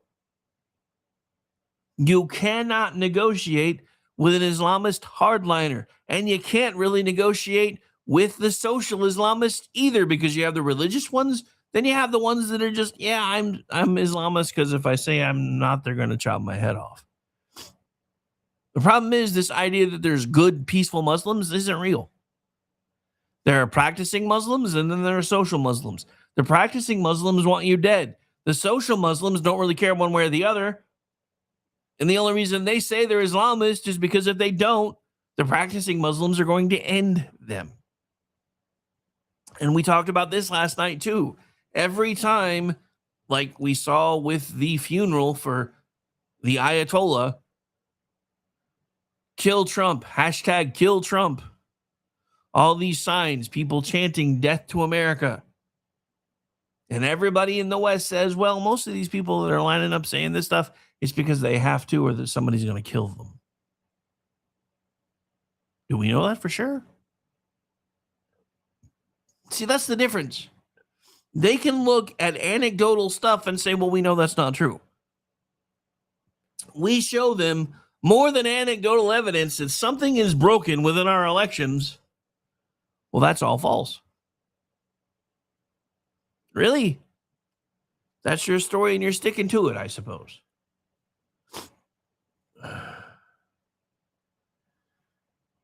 So in hour one, we talked about a bunch of different things, and I'm going to try to get through as much of this as I can in the last few minutes. We talked about the declassification of election security and foreign interference documents, that Americans deserve elections in which interference and cheating are extremely difficult and results can be verified. That last part would be very, very nice, especially when it takes California 3 months to count elections. China allegedly obtained roughly 220 million voter file records. Again, that's not necessarily 220 million unique voters. That's just different records tied to voting information. Questions remain about which databases were compromised, what information was obtained, and how many people were affected. Intelligence described Chinese plans to influence American business leaders and journalists against Trump. The documents do not identify which journalists, if any, accepted Chinese payments. I kind of feel like we probably need to figure that out. A raw FBI report alleged a Chinese scheme involving fraudulent driver's licenses that could facilitate illegal mail votes. There's that Chinese ballot fairy again. The report was indirect and uncorroborated. It does not prove completed ballots were manufactured or counted. Internal communications contain the phrases deliberately massaged and shadow government. Those communications justify investigation, but don't necessarily, again, some of this language is for legal reasons, prove a partisan intelligence conspiracy. However, I don't know anybody on my side that gleefully talks about running some form of a shadow government. Burn bags containing government material were discovered, but their significance depends on what the contents were. Chain of custody, retention requirements, and intent. Those things were all things that were stashed during the Obama years. Intelligence officials should be called to testify about what information was edited, withheld, disputed, or presented to Trump and to Congress. So what we've been talking about so far, other than the foray into other current events, is vulnerable does not necessarily mean altered, but not altered is no excuse to leave the system vulnerable. So here's the thing. We're not saying that every election needs to be 1,000% perfect. We're saying we need to be able to trust our elections again. And we haven't been able to say that for a long time. Centralized voter databases, electronic poll books, election websites, and reporting systems may be more accessible than locally isolated tabulation equipment. We already know that too. An attack could disrupt reporting or display false preliminary results without changing certified totals. Coordinated manipulation sufficient to change a presidential result would be difficult and likely exposed by paper records and meaningful audits. But remember, in a lot of democratic cities and states now, you're not allowed to perform audits. Somebody needs to ask why. Why are audits bad? Audits should be used to compare voter verifiable paper records with electronic totals. So they should be required, and they should not merely rerun the same electronic information. Something we haven't gotten into yet was the Muskegon investigation, which uncovered apparently fraudulent voter registration applications and troubling allegations about paid quotas. We haven't talked about it today, but we've talked about it on other shows. Michigan officials say the applicants were caught before Election Day and no related fraudulent ballots were counted. But can you trust what those Michigan officials are saying is another question that nobody's asking. The slow federal investigation and decision not to prosecute still deserve a very transparent, open, and plain English explanation. DHS says preliminary matching identified more than 250,000 potential non-citizen registration in 4 states. Trump actually, during his speech, cited a total of 278,000. I saw the Blazer reported 287,000. I'm assuming they transposed numbers. However, that's only in 4 states. Where's the rest of the data? The Save America Act would require documentary citizenship proof for federal registration and photo identification for voting. The reason this has become so asinine, and I talked about this on X before I launched the show, I saw a news story the other day that Olive Garden is bringing back their Pasta Pass. Have you guys looked at the fine print of what's required to use the Pasta Pass? So first you have to purchase it. Then when they give it to you, it has your name on it. To use it, it has to be you, which means you're the only one, the named person on it is the only one who can use it. Guess how they verified that the named person is the only one using it? You have to show an ID to get pasta using a pass that you paid for. But we don't have to show ID to vote. Just saying. And despite what the left likes to say, the Save America Act, which is currently still a bill, includes alternative procedures for eligible citizens who lack standard documents or have name discrepancies to still be allowed to verify who they say they are and be allowed to vote. But the left won't tell you that part. Trump's broader mail-in ballot proposals should be discussed separately from the House-passed legislation.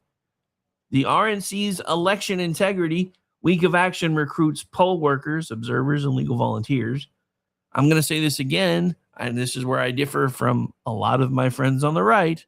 I think there's no harm in making Election Day a national holiday. It gives everybody no excuse to go vote in person unless you are sick, traveling, on vacation, or in the military. And if you're on vacation and you know you're going to be on vacation, you damn well should have gotten your mail-in ballot as early as possible to make sure that not only is it postmarked on Election Day, but is received well before Election Day so that it can be tabulated in a timely fashion.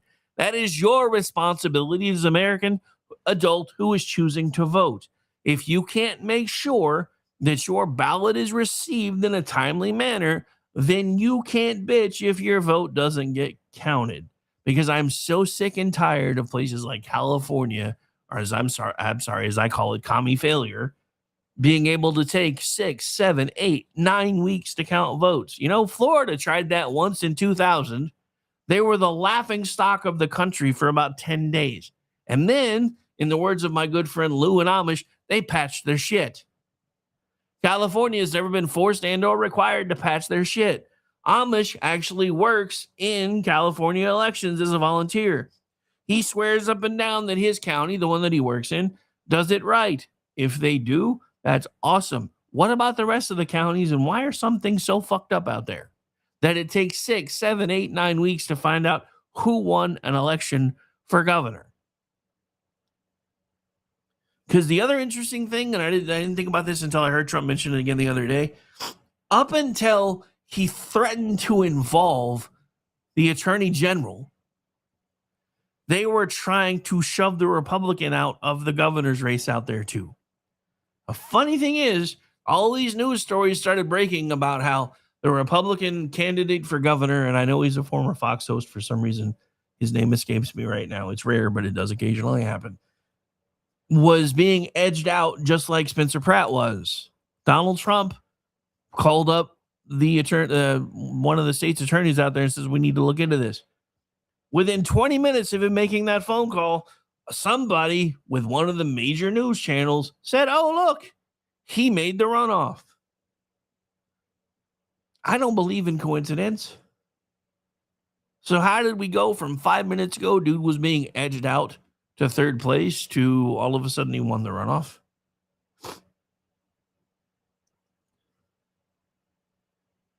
Now, I'm going to say this again. You should be finding a way to get involved in your elections and not just be talking trash online. If you don't trust the system where you live, then get involved in the system so that you can understand it. And then if you see things that need to be addressed or changed, find a way to address those things or change them. It's not really that hard. Now, here in Oklahoma, we don't have as much fraud as we have, as everybody else talks about, because we still use paper ballots. We don't have networked machines. There isn't any way for somebody to come in and mess with our stuff unless they come in and actually physically mess with the machines in person. Because we Scantron our ballots, we mark them, they get counted through the Scantron machine, and then they go back through and they hand count each one of the machines to make sure that the tally number matches what's in the machine and that all the votes are accurate and correct. There are ways to do this. And I get it. Oklahoma has about as many people in our entire state as is half of the people in New York City. So I'm not saying there aren't logistical reasons why sometimes bigger states take a little bit longer to count their elections. But I'm saying in the 21st century, in the age of information, when we all have computer power in our pocket that was more powerful than we ever used to get into the moon or go to space until recently, there's no reason it should be taking 6, 7, 8 weeks to count election results. We talked about this too. NBC and ABC have apparently changed the C in their name to communist because they declined to broadcast the speech on their main networks. CNN declined to carry it on cable, but did live stream it.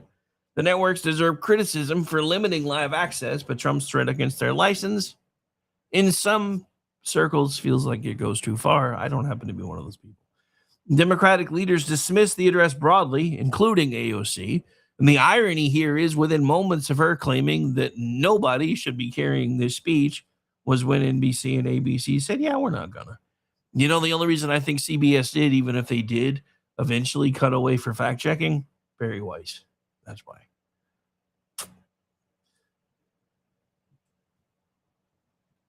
Elections should be secure enough to resist tampering, transparent enough to expose any tampering, and audible enough to prove that the results are valid. That's all we are asking for. Again, the problem that we have in this country, though, is cheating has always been a feature, not a bug. And apparently that's true almost everywhere. You know, I thought we outgrew that part of ourselves, but apparently we have not. Because again, one of the coolest small towns I've ever seen, one that looks like a freaking holiday card in every holiday season, just found out there's $2 million that nobody can really account for. That it was used to make mortgage payments for the town clerk, take their dog to the vet, do all these other different things. $2 million in a very small town. That's a lot of money. That's a very lot of money.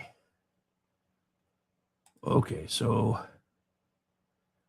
I don't know. I probably won't go into that one because I have a feeling Amy's probably going to want to talk about that one.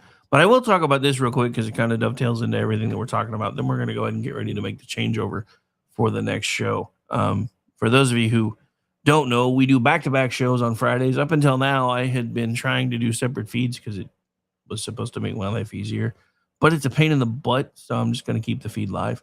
However, this is from Ward Clark, and I really hope this is true.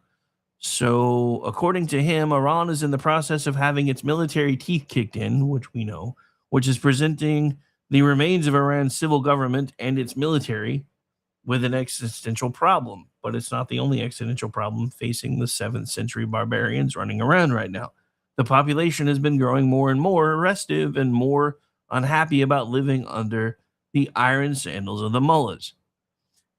Now we can put some numbers to the discontent in the form of a leaked survey of Iranian people. Here's the interesting bit. The survey was commissioned by the Iranian government themselves. A leaked confidential survey by the Iranian Students Polling Agency, otherwise known as the ISPA, has revealed a staggering level of public discontent inside of Iran, with nearly 92% of respondents expressing dissatisfaction with the country's current state. The report, first disclosed by Riyadh 24 on November 12, shows an unprecedented collapse in public trust towards the ruling establishment. According to the outlet, the findings go far beyond criticism of the government itself. They reflect the public's broader perception of the ruling system. The data underscores a growing crisis of legitimacy that has shaken the foundations of the clerical regime. Over the past year, Iran has been gripped by worsening economic collapse, systemic human rights abuses, brutal crackdowns, and deepening environmental disasters. From severe water shortages and power cuts to record air pollution. I think Canada may have just entered the chat on that one, though. Together, these crises have fueled nationwide anger and resentment, leaving the regime more isolated than ever. One expert on the region had some thoughts they gave to Fox News Digital. A senior fellow at the Foundation for Defense of Democracies told Fox News Digital that the report should prompt a fresh assessment of the potential for political upheaval inside of Iran. If anything, this research understates the depth of Iranians' rage, Maliki said, and it's what makes it remarkable. Even a survey prepared for the regime's own president by its own pollsters records anger levels above 63%, which is kind of crazy when you think about it. So it kind of feels like maybe, just maybe, they're about to hit a tipping point. I don't really know. I guess we'll find out. I think we have a Brad and a BZ. I don't see an Amy yet.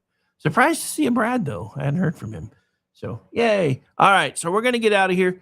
For those of you listening live, it's going to sound weird for a second. We're going to play the outro. Then we're going to do a quick sound check. Then I'm going to roll commercials. And for those of you listening later, you won't even know what the hell I'm talking about right now. But it's just how we roll around here. So again, my name is Rick Robinson. Happy Friday. Hang out for Weekend News Roundup coming up in just a minute. Bye, everybody. Except for those of you hanging out for the Weekend News Roundup, because I'm actually coming right back.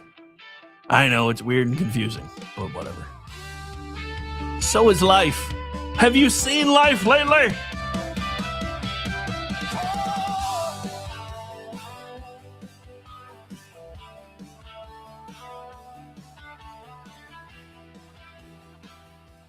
Say goodnight, Gracie. Good night, Gracie.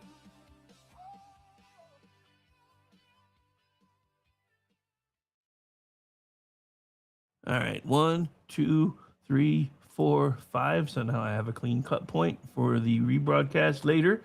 Bringing over BZ first, and then Brad. Wait, I see Brad first. Check real quick. I think I can get you guys in here. That's so wrong. I get that all the time. All 6'5" of him. I measured him when he was asleep last night. Gotta be now, but we gotta do the show non-video because he's floating head over these days. We'll get that sorted out one of these days. Disembodied human. There's a non-disembodied human. Where did he go? Where did he go? Wait, oh, he's Son not. Why did it not show him? He's there. I can even see him trying to talk, but that's probably my fault. I can hear him if you can hear me. I can hear you now. I had the feed faded down, so yeah. None of this will be in post, so it's cool. But I'm trying to figure out why I can't. I a disembodied head, but you can't even hear me. I can hear you now. I just can still hear you. I see just can't and see I don't you. know why. Hey, Brad. That's so wrong on its face. Anybody's face. A marmot's face. A Hyrax's face. Oh, there we go. All right. I had to pull the old lady glasses out today.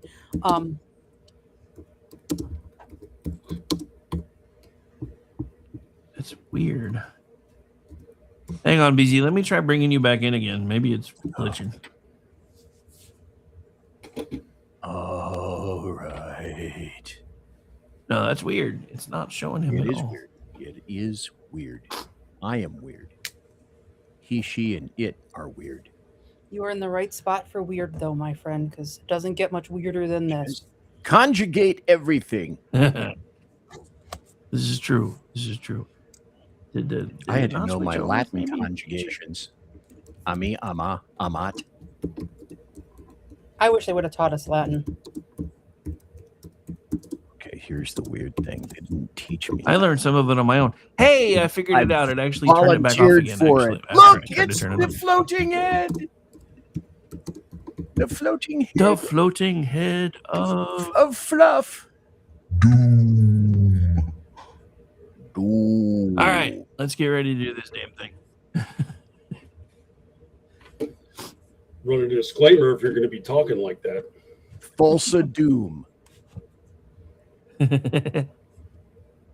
All right, here we go. Hello, friends. Do you have a moment so that we may discuss our Lord and Savior Minarchy? No, seriously, I'm just kidding. Hi, my name's Rick Robinson. I am the general manager of KLRNradio.com. We are probably the largest independent podcast network that you've never heard of. We have a little bit of everything, and by that, what I mean to tell you is we have news, pop culture, special events, conspiratainment, true crime, mental health shows, drama productions, and pretty much everything in between. So if you're looking for a new podcast home to grab a little bit of everything that you love all in one place, come check us out. You can find us on X under @KLRNradio. You can find us on our Rumble and our YouTube channels under the same names. You can also find us at KLRNradio.com and pretty much every podcast catcher known to man. So again, feel free to come check us out anytime you like at KLRNradio. Remember when entertainment was actually entertaining? When comedy was about being funny, movies were about telling great stories, and you didn't need a political lecture every time you hit play. Great entertainment still exists, it's just getting harder to find. Even the biggest streaming platforms leave audiences disappointed. That's why there's Studio TST, pure entertainment, real comedy, independent films, bold creators, movies, comedy, music, and more, and the home of fearless sketch comedy. That show tonight, entertainment the way you want it. Funny, creative, unapologetic, and agenda-free. Studio TST, the future of entertainment starts here. Join Studio TST today for just $5 a month.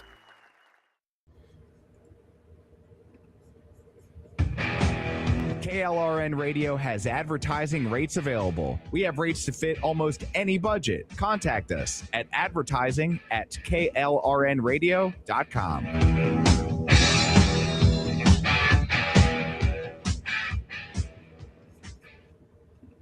The following program contains coarse language and adult themes. Listener discretion is advised. Pay no attention to that man behind the curtain.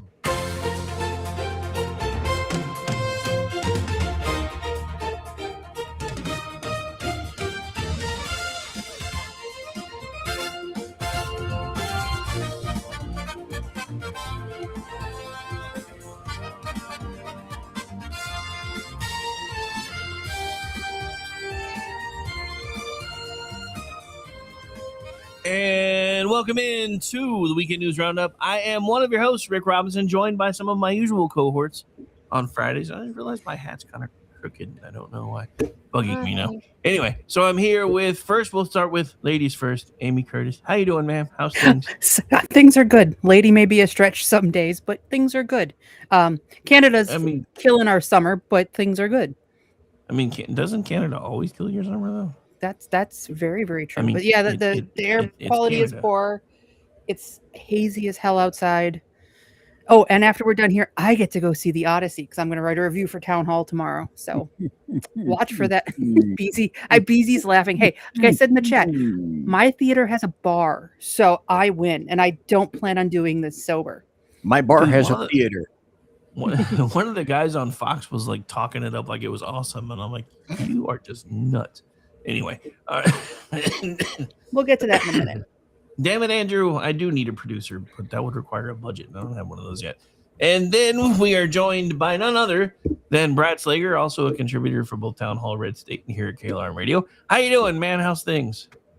Things are busy. We're, it's been media mayhem all week long because they can't help themselves, and I can't help covering them. So it's been enjoyable watching them flail as usual. Fun times.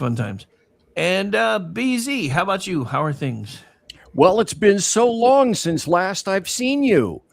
How have you been? What have What have you been saying? Do you have any opinions? Are we going to hear about them? Yeah, it's been a whole 13 hours since we've actually seen each other. That's but yeah, right. No, it's forever, man. It's forever. But yeah, no, I mean, I was a little fired up on your show last night, and it carried over into today. So I think that was glorious. I didn't just love it. I learned. You just like hearing somebody get as mad as this stuff as you do. Yes. For those of you just tuned in, yes. Hey, your old new bell actually works really good. It works better. Which is funny because I thought he'd finally found a replacement. Turns out he actually found his old bell from SHR, and it's better than the new one that he tried to buy. Baby. Anyway, all right. So it's not like there's anything to talk about for the next hour or so. Yeah. So where we want to go first? We're just gonna take a nap. What are we gonna do? Oh Lord, I think we should start with Maine because that is a clown show that just got made a full-blown 3-ring circus. Dude. One of the candidates looked like Chris Farley in drag, and I can't not unsee it now. For me, it was Meatloaf. The Meatloaf memes were what was killing me. Yeah, that's Ashley Webb. She. It says I see. It's so easy to do that. His qualifications to be the next senator from Maine include being a songwriter and an author.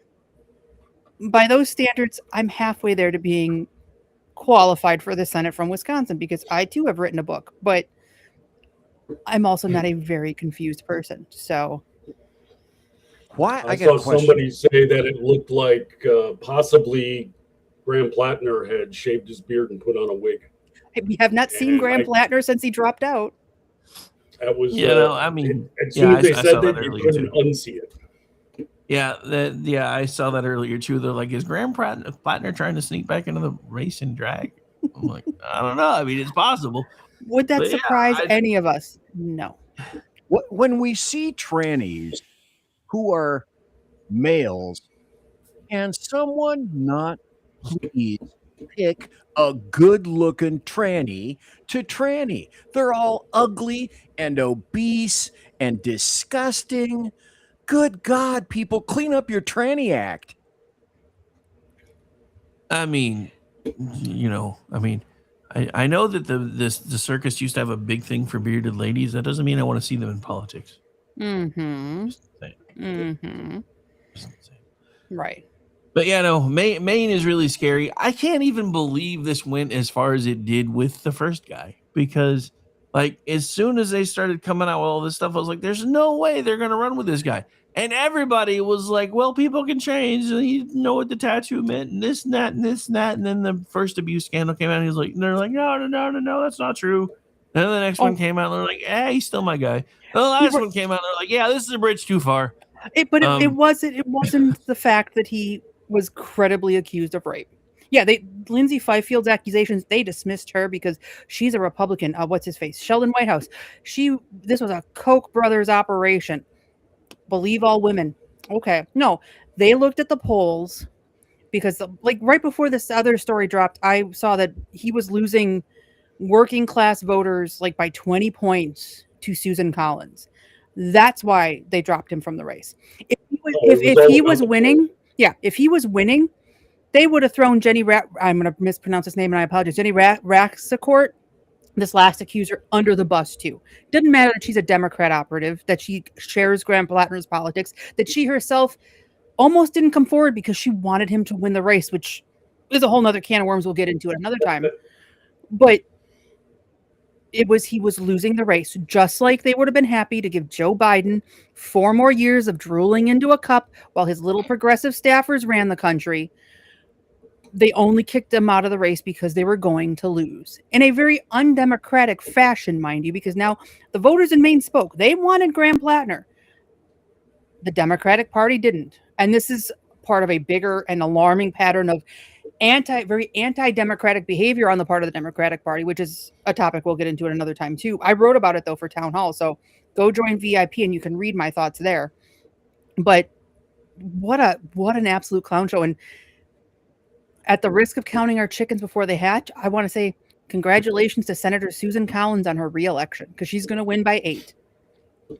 So they got a new wrinkle on this whole thing too, as far as what may have finally pushed him out. The polling is why he was going to drop, but he was giving this posture like, I'm not stepping down, screw the Democrats. He's going to stretch it out to the Monday deadline and such. I'm kind of looking into this. I might cover it tomorrow if I find more, but it looks like there's an investigation in Maine regarding Medicare fraud and his wife. Oh, okay. It's starting to sound like, when he started puffing out his chest and you can't get rid of me. I was like, well, we got some documents here regarding your bride that show ... And he was the one that came out, a week or 2 ago and said, oh, there's no Medicaid fraud in this state. This is all cooked up by the Republicans. Well, we got documents with your wife's name on it and your home address. Right. Which, if those reports are true, kind of surprised he didn't throw her under the bus, because treating women like crap is his modus operandi. So she must. Well, I've already said when he was stepping down, there's going to be an over-under on whether or not their marriage lasts at the end of the year. Just because of everything he's done that she can't tolerate and how much he doesn't seem to favor marriage himself. So I don't see much motivation for her sticking I don't around. know. It'll probably last a while. He'll just shove her in a room and shut the door till she goes to sleep.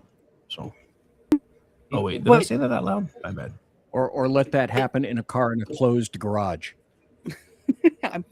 That's on you. That's all you, BZ. But I don't see how it can't happen. Like I genuinely don't, because he's humiliated her. He's admitted to cheating on her. She put out that video that could have been a hostage tape. I genuinely feel sorry for her, because I can't imagine being in a relationship with that man. But that's just me. What was the remarkable aspect of it all too, when his former campaign manager, she quit the campaign last October because she realized what a dumpster fire the guy is. But she was also the one that revealed in, I think it was April, that the text messages were on the phone, and those existed after his marriage, which completely contradicted the current narrative they had going for him. And everybody turned on the woman that was revealing this. She was the problem, not Plattner. That was the amazing aspect of it. So let me see.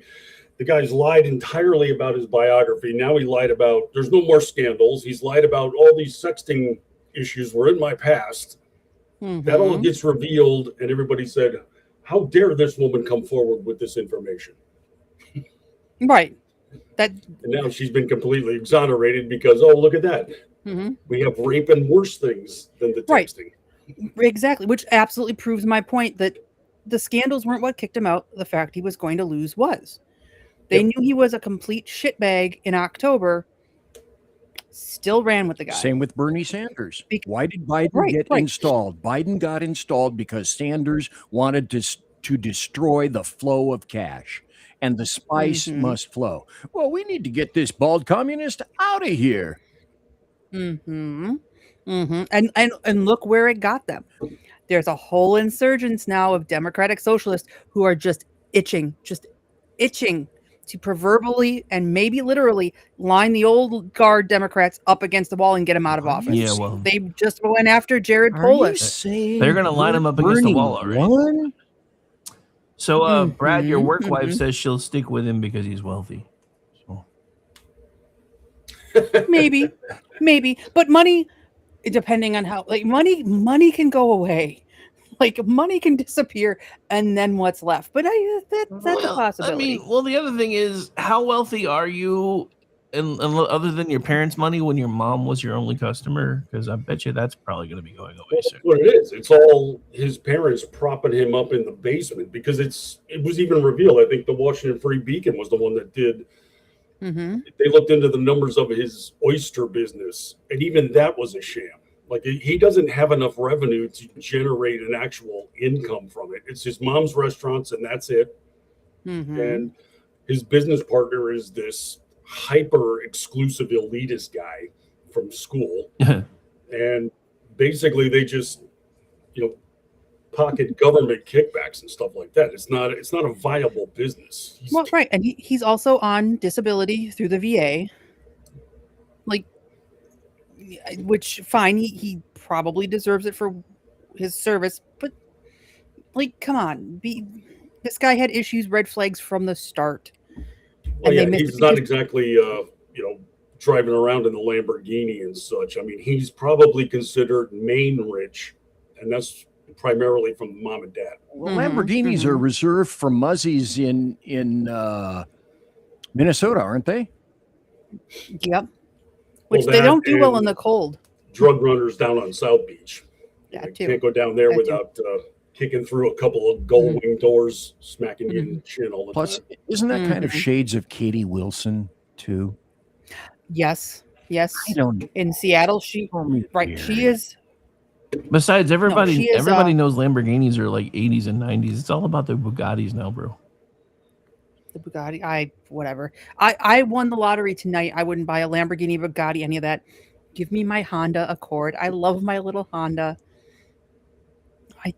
I'm not a fancy car girl. I'm just not.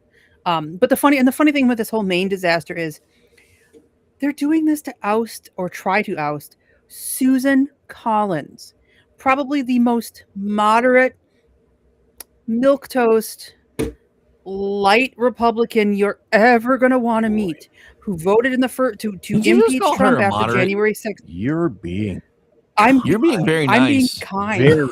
I am being very nice because I want Susan. I want the Republicans to hold on to the Senate. I want to hold on to Susan Collins. I want Collins to hold on to that seat. Do I wish she was more of a Republican? Absolutely. But I would vote for her if I lived in Maine because she's better than the alternative. But this notion that she is this MAGA fascist who bends the knee to Trump is comical. Absolutely comical. She votes with any other Republican except I think it was, I want to say Lisa Murkowski, but don't quote me on that one. But I guess she's bipartisan. You see, and Aggie said the same thing. They nuked the entire Democrat Party in Maine for Susan Collins. Like, guys, get some perspective. They don't have any perspective anymore. That's the problem. No, they are so addled by Trump derangement syndrome that it's actually like eating at their brains. And I don't get it. And I say that as somebody who opposed Trump in 2016. But after he won, it was like, fine, 4 years of Trump. Do not allow that man to live rent-free in your head. He will be gone in 2029. And you will have to live with the misery that you inflicted on yourself. Well, will he really? Yeah. No, I'm just playing. Yeah, I don't know. After hearing JD Vance on the Joe Rogan Experience this week, I'm like, I really hope somebody else besides him tries to run because I don't like. I know JD Vance has been somebody who's been trying to find himself for a while, and he's been all over the place. But the problem that I have right now is if I wanted to hear Bernie Sanders' economic policies, I would listen to Bernie Sanders. I don't need to hear them from the Republican vice president of the United States. Right. And if I wanted to hear the Democrats' anti-Israel stance, I'd go to the Democrats.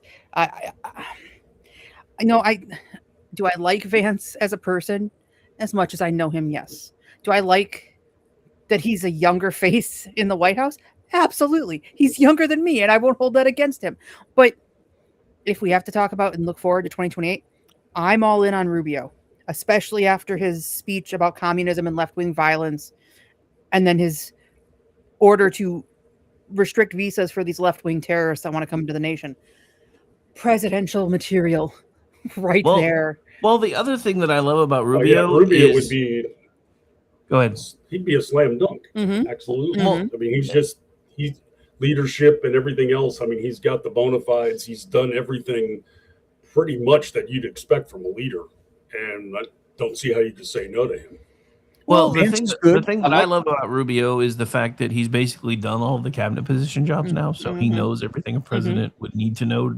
And that's the one thing that for me, as somebody who's always eventually, usually up until this last job change, gravitated towards management. And they asked me when I applied to go to work for OU, they're like, with your resume, why didn't you apply for one of our management positions? We could have trained you. And I'm like, because I don't know how to do the job yet. How am I supposed to coach somebody to do the job if I haven't done the job? And that's how I've always been. It's always start at the bottom, work your way up, because then by the time you get there, you know how to make sure people are good at their jobs. And that's one of the things that I like about Rubio is, one, he's come a long way from his early days. He has grown so much. And then the other thing is just realizing that, and I don't know if maybe Trump already has kind of trepidations when it comes to Vance, and that's why he's been leaning on Rubio so much. And because you've already heard him make some of the jokes, well, if this goes sideways, I'll just blame JD. That's not a joke. Let's be honest. That's Trump trying to be funny, but it's not a joke. Because Trump doesn't joke like that. He's serious. If it goes sideways, it's on him, not me. That's just Trump. I can remember what my dad. The thing with Rubio too is that he can elucidate policy like pretty much nobody else, including Trump in the administration. I mean, anytime he gets supposedly pinned down by reporters, or if he's at the White House press room, he can explain things in a fashion that you can't refute because he just delivers the facts, but in such a way that it just sounds like common sense, and all the talking points evaporate as soon as he lays them out. I don't know how you could fight that back. That's kind of amazing to watch. He's not hyper political. He is just no nonsense, pragmatic. This is why we're doing it, and this is why it's happening. And then afterwards, you're like, okay, then. And the media is usually lockjawed as a result. It's beautiful to watch. But yeah, he's rope-a-doped them more than once lately, which has been beautiful. But okay, so where we want to go next? Because like I said, it's not like there's anything we should be talking about anyway. So I don't know why we're bothering to do a show today. Anybody watch that speech last night? Yeah, and I gotta say, he has some good points.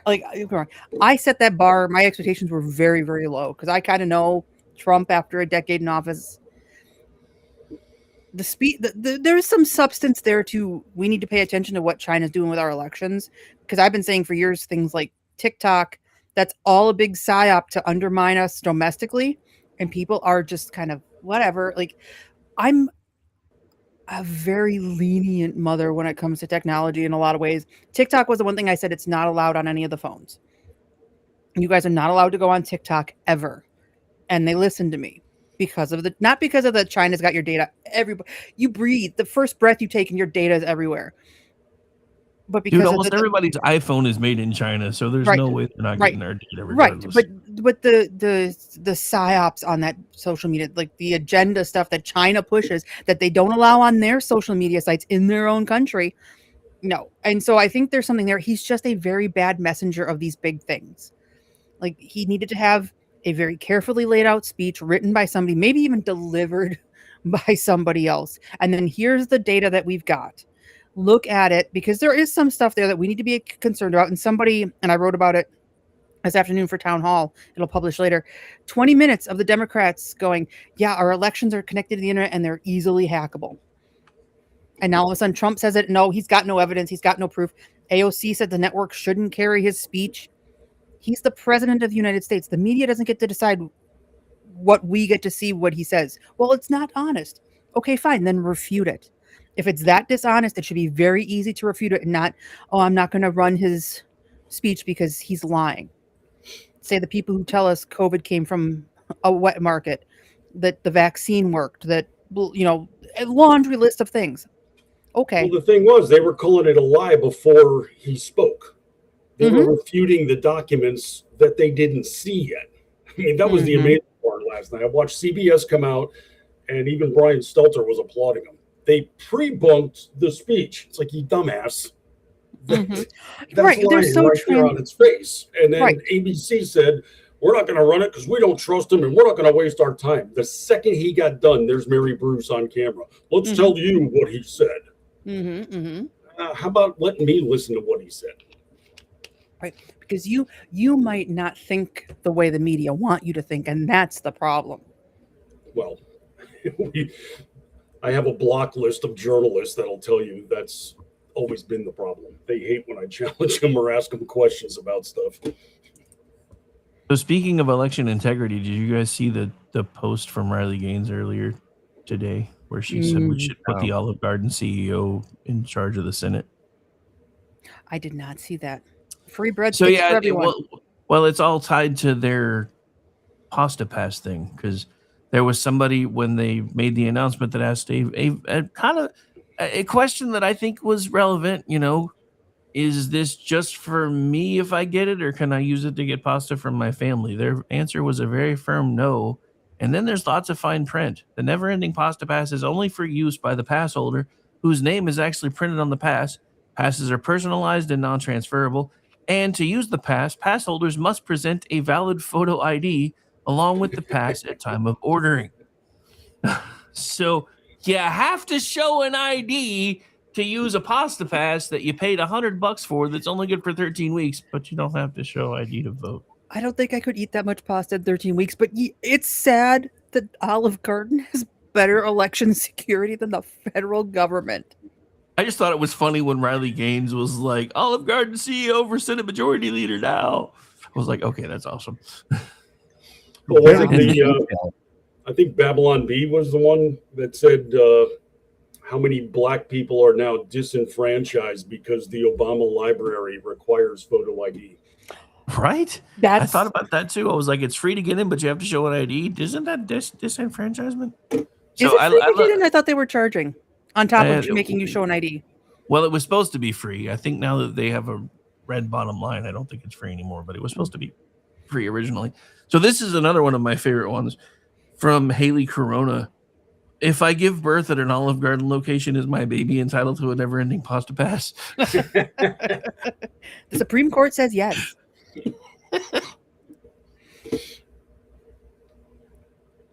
Anchor breadsticks. Breadstick babies. Anyway, no, sorry. With as much as the news cycle has been crazy lately, finding funny stuff like that to talk about once in a while, it makes me feel a little bit better. Because I've been. You can ask BZ. I was feisty last night. I was feisty today. I'm still feisty right now because granted, Trump was a lot more subdued than I have seen him, and I know it's because he knows he's in front of a camera by himself and he's not preaching or shouting to a rally or anything. But I said this on my show today. I'm really glad that I was working during that speech because pulling the clips from it was really, really tough. The few that I wanted to talk about, I was just like, this reminded in some ways this reminded me of a Biden speech. And I get it, they're around the same age, but it's actually starting to show up a little bit for Trump. Not as bad as it is for Biden, but I can see that he's starting to lose a step. He can still use steps and he can still walk and chew gum, but he is officially losing a step. But then again, he's like 80 and he gets around better than I do, and I'm only 53. So yeah, he turned 80 June 14th because he was born 2 days after my dad. My dad would have been 80 in June. So I just feel better if he got a full 8 hours. Because this guy's never always sleeps. on the go. He's texting at 2:00 in the morning, and then he's right up at 6. I mean, he keeps my hours. And dude, I've said giving that speeches before. every day. I love the first year that I decided to start doing this full time. It was so easy because Joe Biden was calling lids by 9 a.m. He was going to be done by 11 and in bed with his tapioca or pudding or whatever. And it was really easy to do my job. I cannot keep up with this man, and I keep the same kind of schedule he does.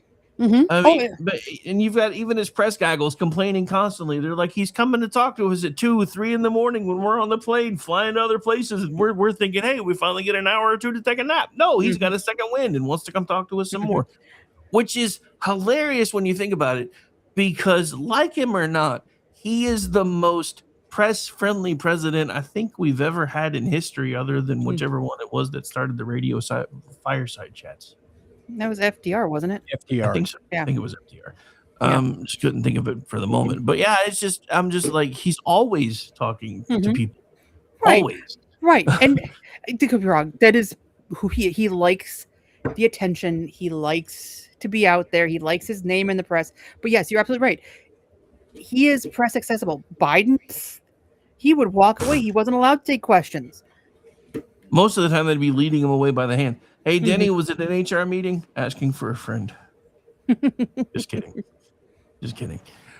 But no, I mean, and dude, I mean, there's just been so much in the news. I mean, and I know some folks that are more staunchly conservative than even I am kind of gave me some grief over talking nice about Lindsey Graham earlier in the week. But there were things that I didn't know.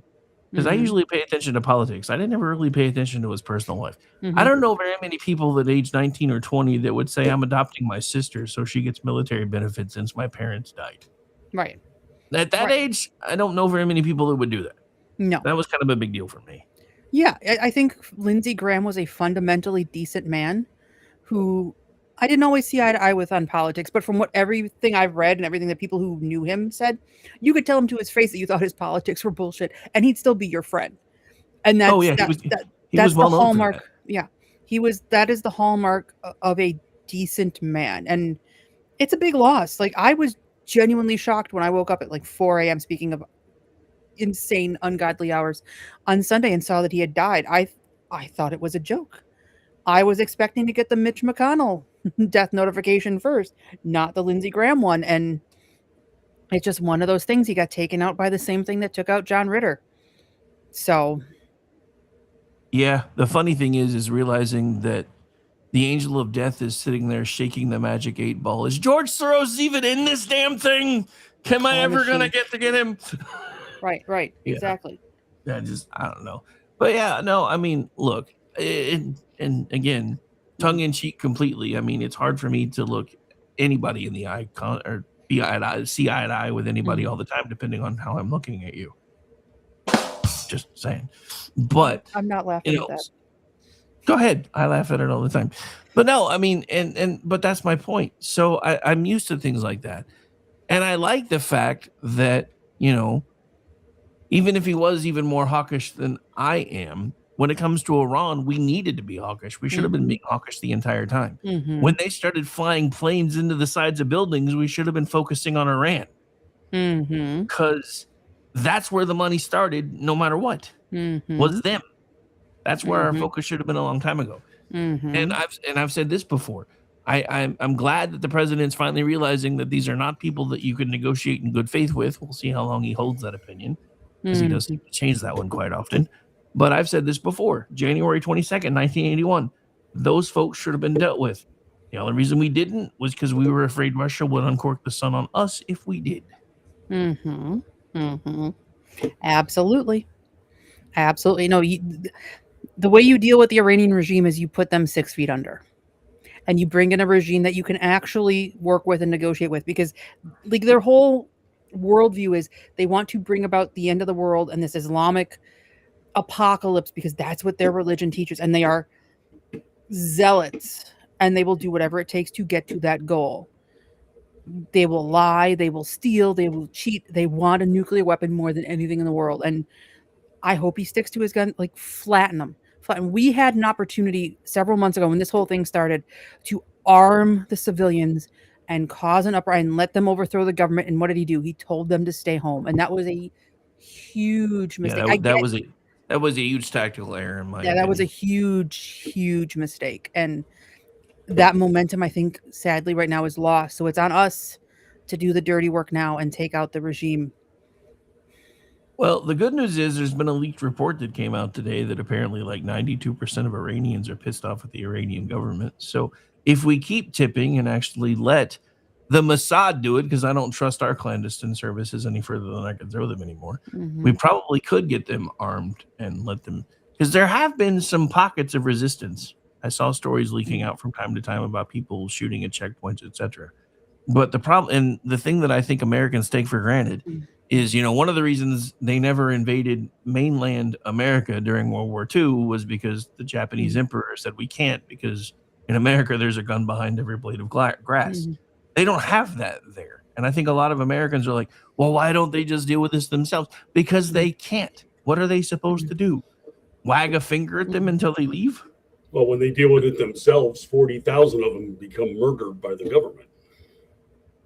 Exactly. And that was one of the things that drove me the most crazy about all the people on our side that are like, this isn't our problem. The Iranians should be doing this. Yes, it is our problem, because it was our foreign policy shit with the British and what eventually became BP oil that led to this mess in the first place. That's nobody understands the history of what led to Iran becoming what Iran is, because nobody's taught history anymore. In the 50s, they elected a socialist prime minister. England was pissed about that. Great Britain was pissed about that, because they had just sunk all kinds of infrastructure money into getting the oil out of the ground, and he was going to nationalize the oil industry. So Britain leaned on us to help us, to have them help, and us and them overthrow the guy, which led to the Shah originally being installed, and then everything else that came after. So a lot of this was our fault, and it's one of the reasons why when I tell people about this, everybody keeps acting like this is a new war. This is not a new war. These people have been at war with us, even in earnest, since 1979. But before then, they were still chanting in Persian, in Aramaic, or whatever language they use over there. First the Saturday people, then the Sunday people. They have wanted us dead for a very long time. And we don't seem to want to we don't seem to want to face that fact. No, right. Because it's a scary to realize that people want you dead and they mean it is a scary, scary realization. But once you get past the scary, then you can start to act. Aggie, at first I thought you said that it doesn't even seem like he needs the teleprompter. Then I looked closer and realized you said he doesn't read the teleprompter, which made it even funnier, because it's probably both accurate. Yeah, there was a lot of ad-libbing last night. Oof. Just So you remember that Logan Act thing that everybody says is worthless? Apparently there's a House Republicans that are pushing a Logan Act probe into Mandami, trying to meet with Iranian people. Good. He should be denaturalized and deported for that alone. Well, somebody else floated an interesting argument in an article that I saw the other day, and I can't remember where the article was, but I remember the gist of it, that the idea of having a communist in office is antithetical to everything within our Constitution, so he should be unseated, denaturalized, and deported. I'm like, I could support every single bit of that. All the laws we have on the books to deal with the communists back from the McCarthy have never been repealed. That's all I'm going to say. BZ made a great point. Wouldn't that be true of Prayapal also, if you're going to go there? Oh, yeah. Jamila Prayapal. Yep. And Rashida Tlaib. Yes. Ilhan Omar. I'm going to say, don't forget the brother fucker. Bye-bye. Like, we need somebody who has the balls to actually follow the law. Yeah, well, we don't seem to want to do that. No, we have to be nice. We have to play nice. No, we don't. They do not want to play nice. They have made that very clear, especially the socialists. They want to abolish the Senate, abolish the presidency and Supreme Court, and replace them with whatever will be submissive to the unicameral Congress that they think they will control. They will shred our Constitution. They will open our borders. They're not lying. They're not hiding. They're not playing games. We need to start taking them seriously. Oh, yeah, they're showing us exactly who they are, and everybody's still like, oh, no, they don't really mean it. What I find is absolutely funny after being sick and being off for a while is trying to get back up to speed and realizing that everybody in the media is talking about things I was talking about a month ago before I got sick. Yeah, they're a little slow on the uptake. I started talking about the DSA platform as soon as the first guy one in New York. I'm like, have you guys seen this platform? This is some scary shit. Yeah, This I've is written nuts. about it since Mamdani took office too. And now everybody's talking about it. I'm like, oh. This is all stuff that 10, 15 years ago, if you said these things about their platform, you get screamed at. They're not communist. And the DSA leaders are out there saying, we want communism. Yeah, our goal is communism. How do you ignore that unless you want to ignore it? Here's the thing. They're still saying they're not communist. How do I know? Because it happened in BZ's chat last night. 2 or 3 people, when we brought up the DSA, were like, you guys don't know what communism really means, do you? And I'm like, no, apparently you don't know. Yeah, you guys have barely touched. You've barely touched on what the platform is. Allow me. Let's see. To abolish the presidency, abolish ICE, abolish the Senate, statehood for D.C., 2 automatic leftist Senate seats, but not if you abolish the sentence, comma, fucktards, abolish the Electoral College, abolish the Supreme Court. I guess court packing wasn't sufficient. Put the ICC, the International Criminal Court, over the U.S. with its jurisdiction, end all help and aid to Israel, legalize all migration, amnesty for all immigrants, end visa caps and quotas, build new public-owned social housing, clue, strictly regulate investment properties, universal rent control, free counsel for all tenants, abolish the police, abolish prisons, enact reparations to blacks, free abortions, enhance the trannies, expand the House of Representatives, ranked choice voting in all elections, period. Publicly finance all elections. That's not that bad. Public ownership of largest corporations, ownership of essential industries, very aggressive wealth tax, no national defense. Not kidding, it's there to see, kids, in black and white. They have spelled it out. Well, I think it was timing of it, I'm not exactly sure. It might have been just after the election, but there was a time when they were insisting. Mamdani's not a communist. No. The very next day, he came out and suggested the government take over housing projects and turn them into communes. The warmth of collectivism. I mean, he's defying their defense of him. Yep. Well, he's in power now. He doesn't have to lie. And yesterday, didn't he propose free babysitters for New York citizens that want to go out on a date? Right. Yep. And if you leave your kids with somebody Mamdani wants to watch them, you are stupid. You are stupid. Find a neighbor kid to leave them with, because they're going to come back trans and hating the Jews if you leave them with Mamdani. Well, that's if they're still home when you get back. That's true. If they don't just disappear them anyway. And he had the land. He and Sia Weaver, his anti-property socialist housing person, had a press conference. Evictions are violence. Now remember, you beat a guy to death on the subway. That's not violence. That's a social construct. But your landlord evicts you because you don't pay rent. That's violence. Well, here's the part that Mamdani never really touches on about why he thinks people need free babysitters. You know what's happened in blue cities and blue states? They have taken what used to be a teenage job and now required so many different types of certification that you now have to basically have a degree in nannying to be somebody's fucking babysitter. So nobody can afford to pay them anymore. It's just like everything else. The reason there's a housing shortage predominantly wide open borders with everybody flooding through and too much restriction on who can build, where you can build, how you can build. And even if you get permitted, somebody's going to come in and do some sort of a land study and say, oh, there's a rare polywog here, so no, you can't build here after all. Right. And as we learned in Minnesota, you try to do things by the book, they're going to be up your ass. Run a fraudulent daycare, here's millions of dollars for you to send to the terrorists back home. Have fun. The decent people are fed up with it, and they can't afford to do it. Everybody thinks they spell Learning Center wrong. It's Leering. They didn't. They were just teaching people how to glare. They were teaching. Just saying. I know that was bad, but it's okay. I don't know. But so here's an interesting thing that I've seen kind of floating around. Everybody thinks now that Graham is gone, that because he passed, his idea for Russian sanctions is probably going to get through. And there's even been some talk that because they're going to try to get a lot of the Save America Act funding stuff pushed through in a reconciliation package, that eventually they might be able to get that done too, and basically just browbeat everybody into doing it for Lindsay.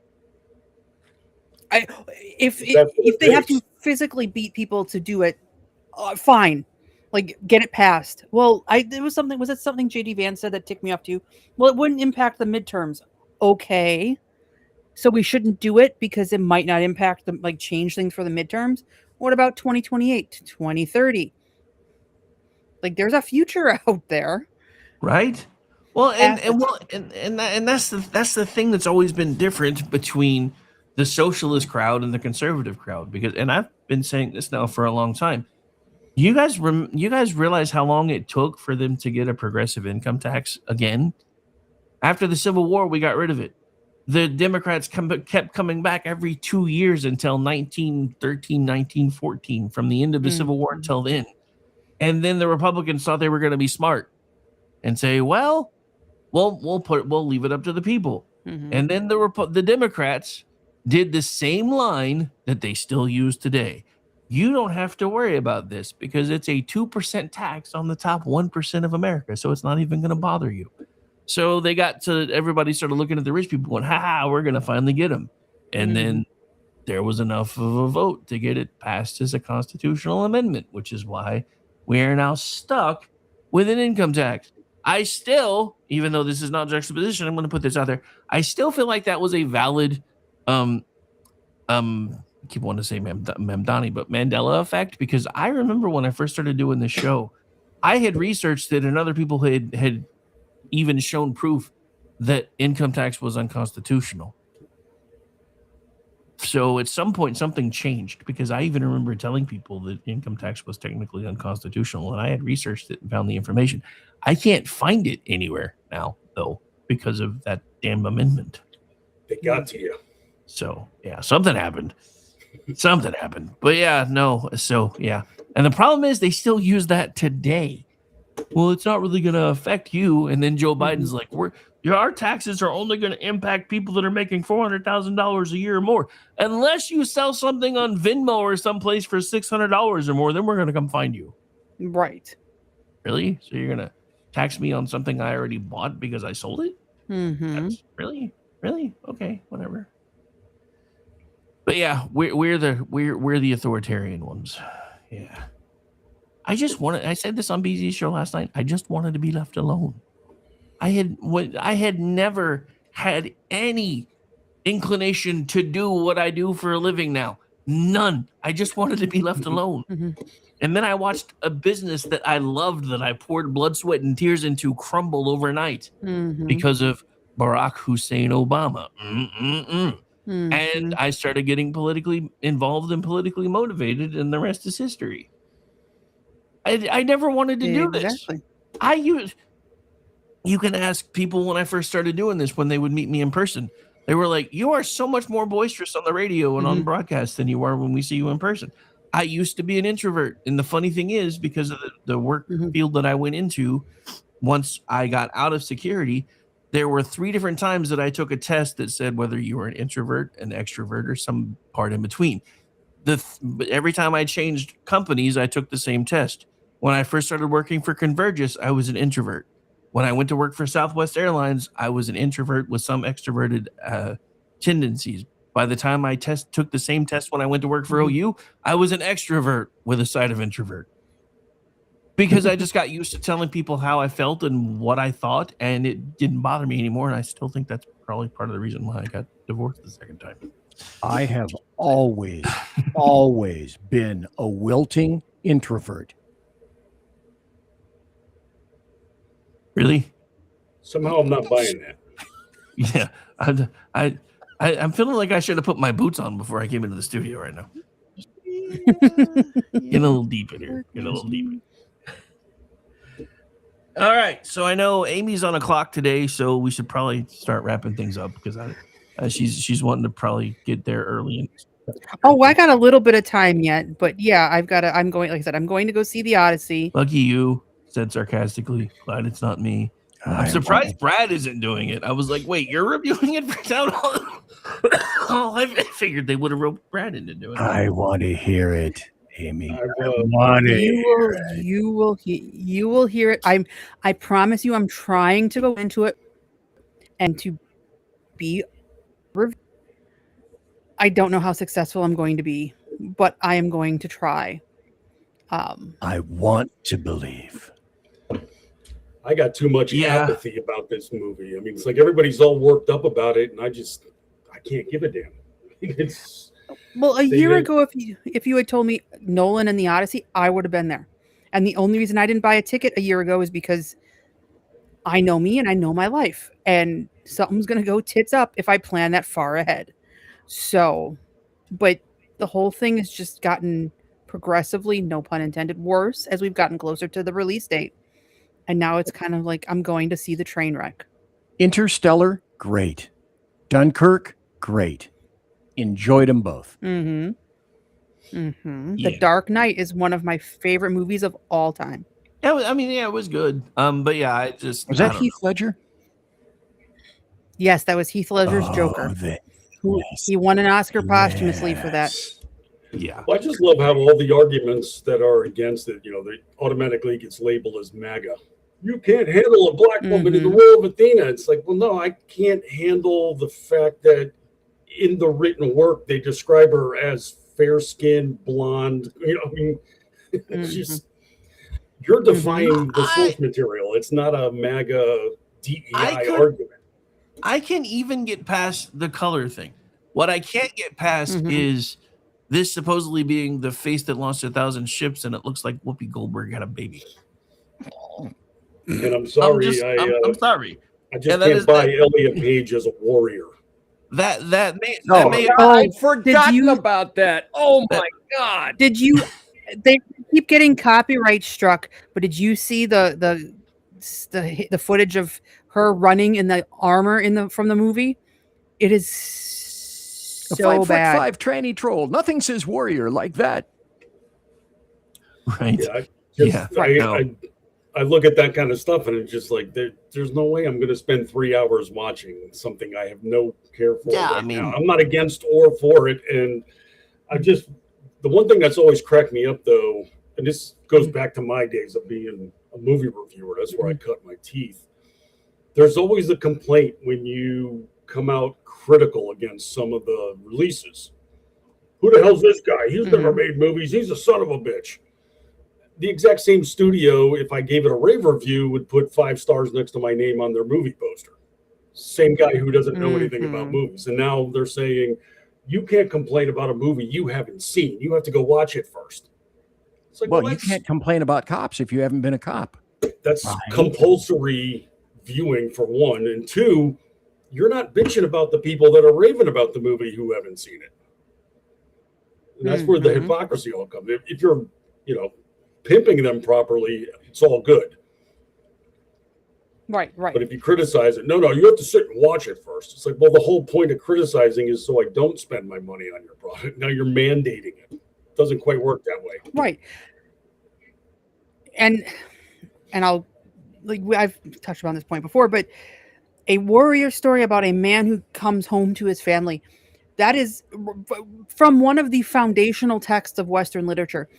That is fertile ground to get audiences from red states to go see your movie. And what do? They don't put a single Greek person in it. They shoehorn Ellen Page into it, and they make Lupita Nyong'o Helen of Troy, and her sister Clytemnestra, which in and of itself, she's supposed to be the most uniquely beautiful woman in the world, but she's played by the same actress. Okay, I'm even willing to overlook that. The problem is the hypocrisy. Moana is 10 years old, just as made up a story as the Odyssey. But Variety wrote this breathless piece about how we were so careful about making sure we respected Polynesian culture in this film and that representation was proper on screen. Bitch, where the fuck were the Greeks? And why does Greek culture not matter? Well, I get it because it's Western civilization. You guys hate that, but the hypocrisy is always. Yeah. What happened? Yeah. What happened to the whole "my culture is not your costume" thing? Mm-hmm. Yeah. Where'd That's that go? only. Where'd that go? Confused. All right. Oh, so Aggie just gave me a heads up on that too. I will watch for that. Like I said, the movie starts in about an hour. It's 5 minutes from my house. I don't feel like we have to like cut and run right this second. I'll be fine. But I will let you know. My review will drop tomorrow. There may even be a live drunk review on Twitter later on, depending on how much I have to drink. Like I said, I'm getting a ride there. I'm taking an Uber home. There's gonna be more than one beverage. So I feel like we got to talk about this, and then we'll start making the rounds. Because I got to give credit where credit is due. So the New York Post piece that came out on the 14th about the whole stop eating lettuce thing, one of our very own Alan Ray, with probably one of the most underrated tweets or posts I've ever seen, put this out earlier today. It hasn't gone anywhere yet. I hear they're calling people who get the explosive diarrhea "quote unquote" salad shooters.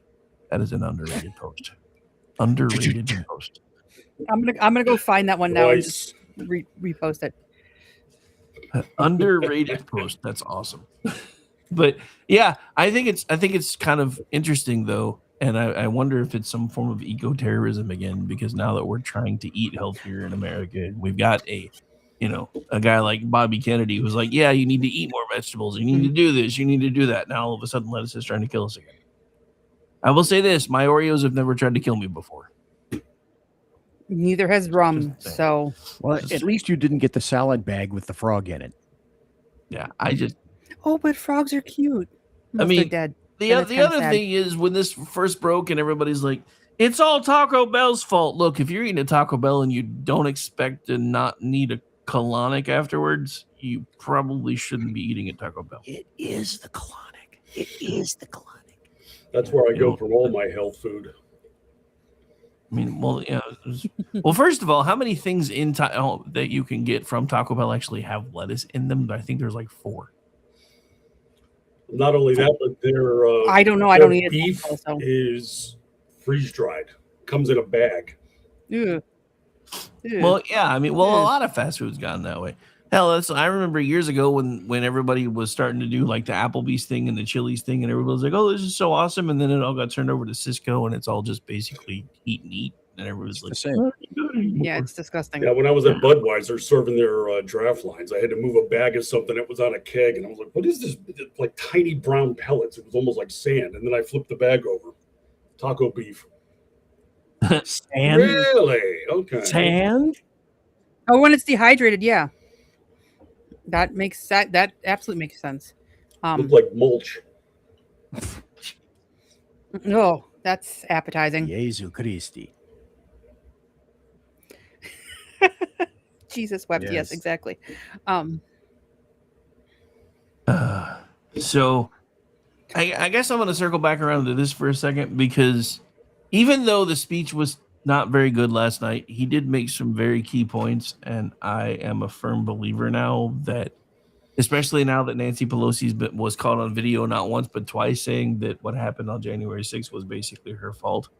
I think she let it happen. I think she let it happen on purpose.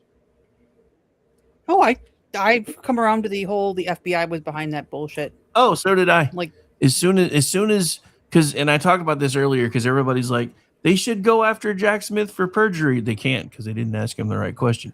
But they did with the guy with the J6 stuff, because when he said, I can neither confirm nor deny the number of FBI agents that may or may not have been in the crowd, they then said, well, how about informants? And again, he said, I can neither confirm or deny. So, yeah. And then eventually he did throw out a number. But he was like, but we didn't have any agents in the field. 125. Yeah. But yeah, we didn't have any agents in the field. But here's the thing that nobody talks about with confidential informants, and BZ will probably back me up on this. The thing about confidential informants, it usually means you have something on them that if you don't deliver, they know where they're going. And there are now all kinds of reports of people within the FBI being told by their higher ups to lean really, really hard on their confidential informants to get material. So I guarantee you, a lot of guys went, you're either going to do this or you're going to go here. And or they're what? Paid. Yeah.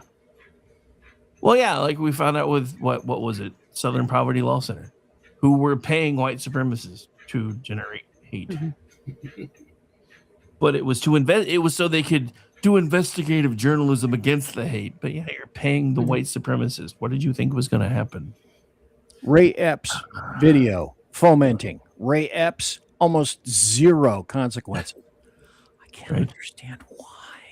Yeah. Yeah. I'm like, I mean, think about that from a logical perspective. A grandma who basically followed a cop in who waved her through got thrown in jail for 24 months before somebody finally got her out. And then Ray Epps, they're just like, nothing to see here. No, we don't even Go move along now. Well, look at what the selective arrest that they made too, where Steve Baker from The Blaze at the time got arrested because he was recording inside the rotunda, but he walked through the doors after they were opened by security guards. There's a video, I think, at the New Yorker. One of their reporters streamed while he was breaking in through a window with other rioters, like had the camera right over the shoulder of the guy in front of him that broke through, and they show him stepping through and breaking into the Capitol. He's fine though, because he's pro-Democrat. So it's and 40 to 60 of those people didn't have a prelim for 3 years. They were left to rot in a gulag. Most of them were in solitary confinement, not having used violence. And you complain about us and not the Democrats. That's when I heard that, no prelims. They just sat, they just rotted. They were in solitary. This is the USSR.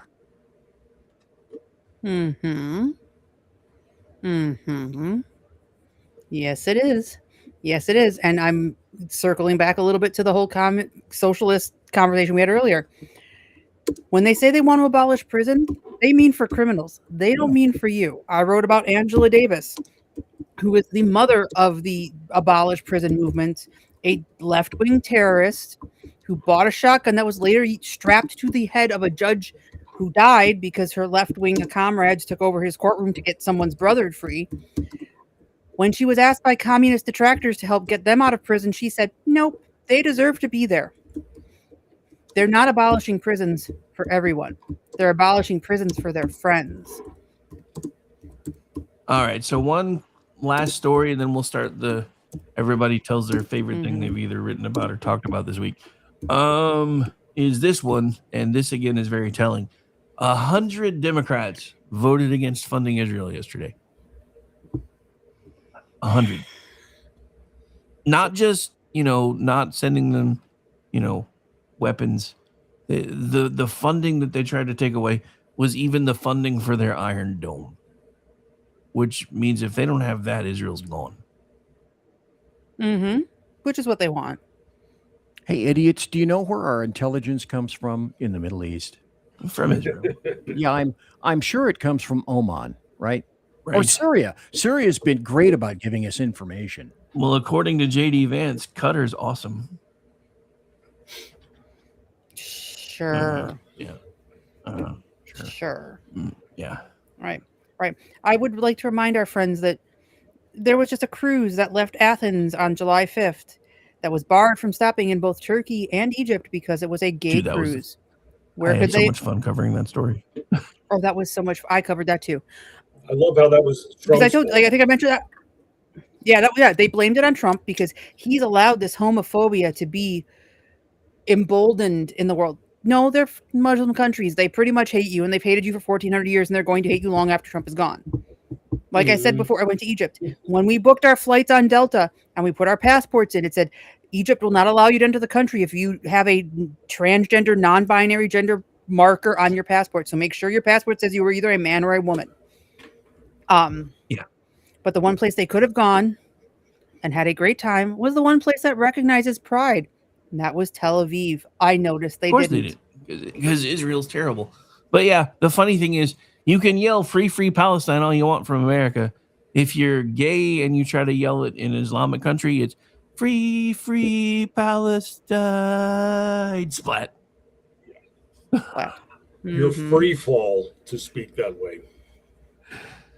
It's just I don't know. These people are they have lost all touch with reality. And I talked about this with BZ last night. You know, we keep talking about a national divorce. I think one has technically already occurred. The difference is we have people that are now divorced from reality and people that are still trying to fight so people see reality, because they don't see reality at all anymore. They don't see Islam as a problem. They don't Mhm. see Iran as a problem. They see Israel as the problem. They see people that Mhm. want freedom as a problem.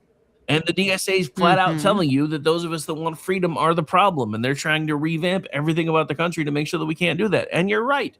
They don't want to get rid of prisons for political dissidents. They don't want to get rid of prisons for people that disagree with them. They just want to get rid of prisons for actual criminals. Yep. And real quick, CENTCOM posted a little bit ago that they launched another round of strikes at Iran at 3 p.m. Eastern time. Oh, so again, it is Warthog Day in Tehran again. We kill them all, as my boss said. It's a Kurt Schlichter dystopian world. Fun times, fun times. I mean, I'm just glad they're still going at it. I honestly, I still don't think they're doing enough. Oh, hell no.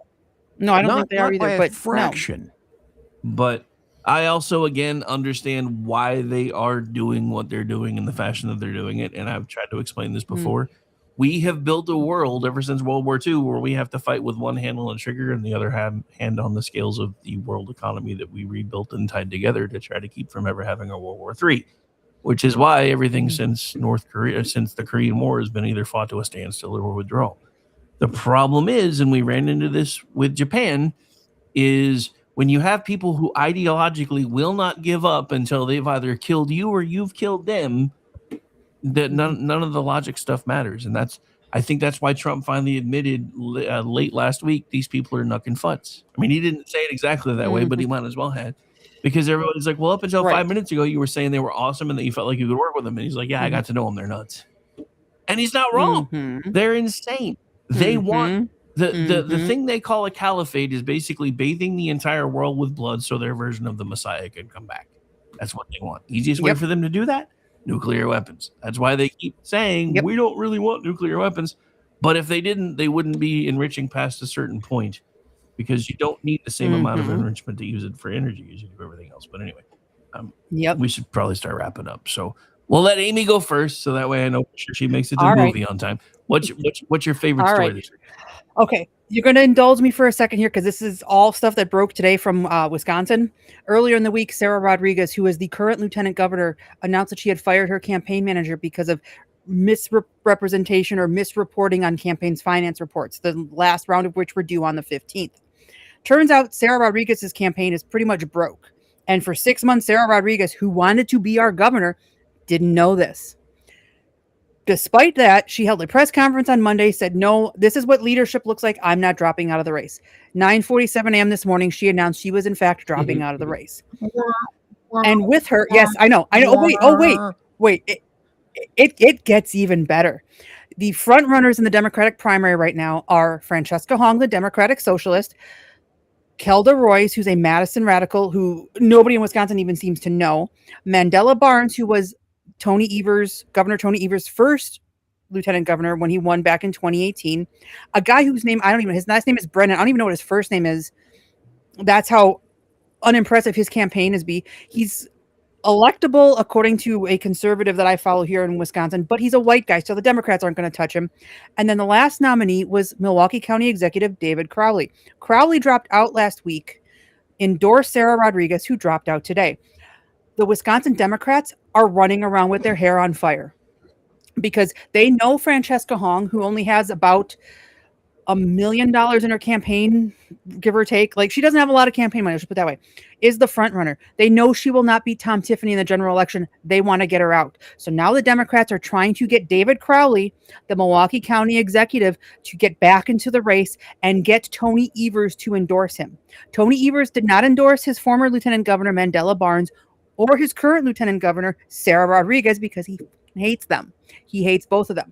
And I'm just enjoying every second of this because it couldn't happen to a better bunch of assholes. Will David Crowley get back into the race? Don't know yet. Will it make a difference? No, because as somebody who has grown up in Milwaukee County her entire life, everybody outside of Milwaukee County and Dane County hate us because they equate Milwaukee County with the city of Milwaukee, and they're not wrong. Milwaukee takes their tax dollars, especially MPS, where black kids test at the bottom nationally. It's a city full of crime where the Common Council's solution to the shootings downtown was to ban food trucks after 10 p.m. That's been suspended. That's going to court right now. You get out of Milwaukee County, even in the bluer areas of Wisconsin, they hate Milwaukee. They twice rejected our past mayor, Tom Barrett, when he ran for governor. David Crowley, the county is a shit show. It has $163 million deficit through 2031, including a $50 million budget deficit for last year. And at the beginning of this year, it turned out Crowley's team didn't renew the contract with United Healthcare, which meant every county employee, their dependents, and every retiree, including my mother, went for months without insurance coverage. And United Healthcare couldn't come back and say, we're not covering that because you didn't have a contract with us. Crowley's not going to win. Tom Tiffany has $10 million in fundraising and $3 million cash on hand. It's over for the Wisconsin Dems. And I wrote about all of that today at Town Hall. The Sarah Rodriguez story dropped earlier. The Wis Dem panic story drops in a little while. You can go. That is my favorite story of the week because the Wisconsin Democrats imploded today, and they are done. And their primary isn't even until August 11th. Well, I know you were really worried about that. Say that again? Where's David Clark when we need him?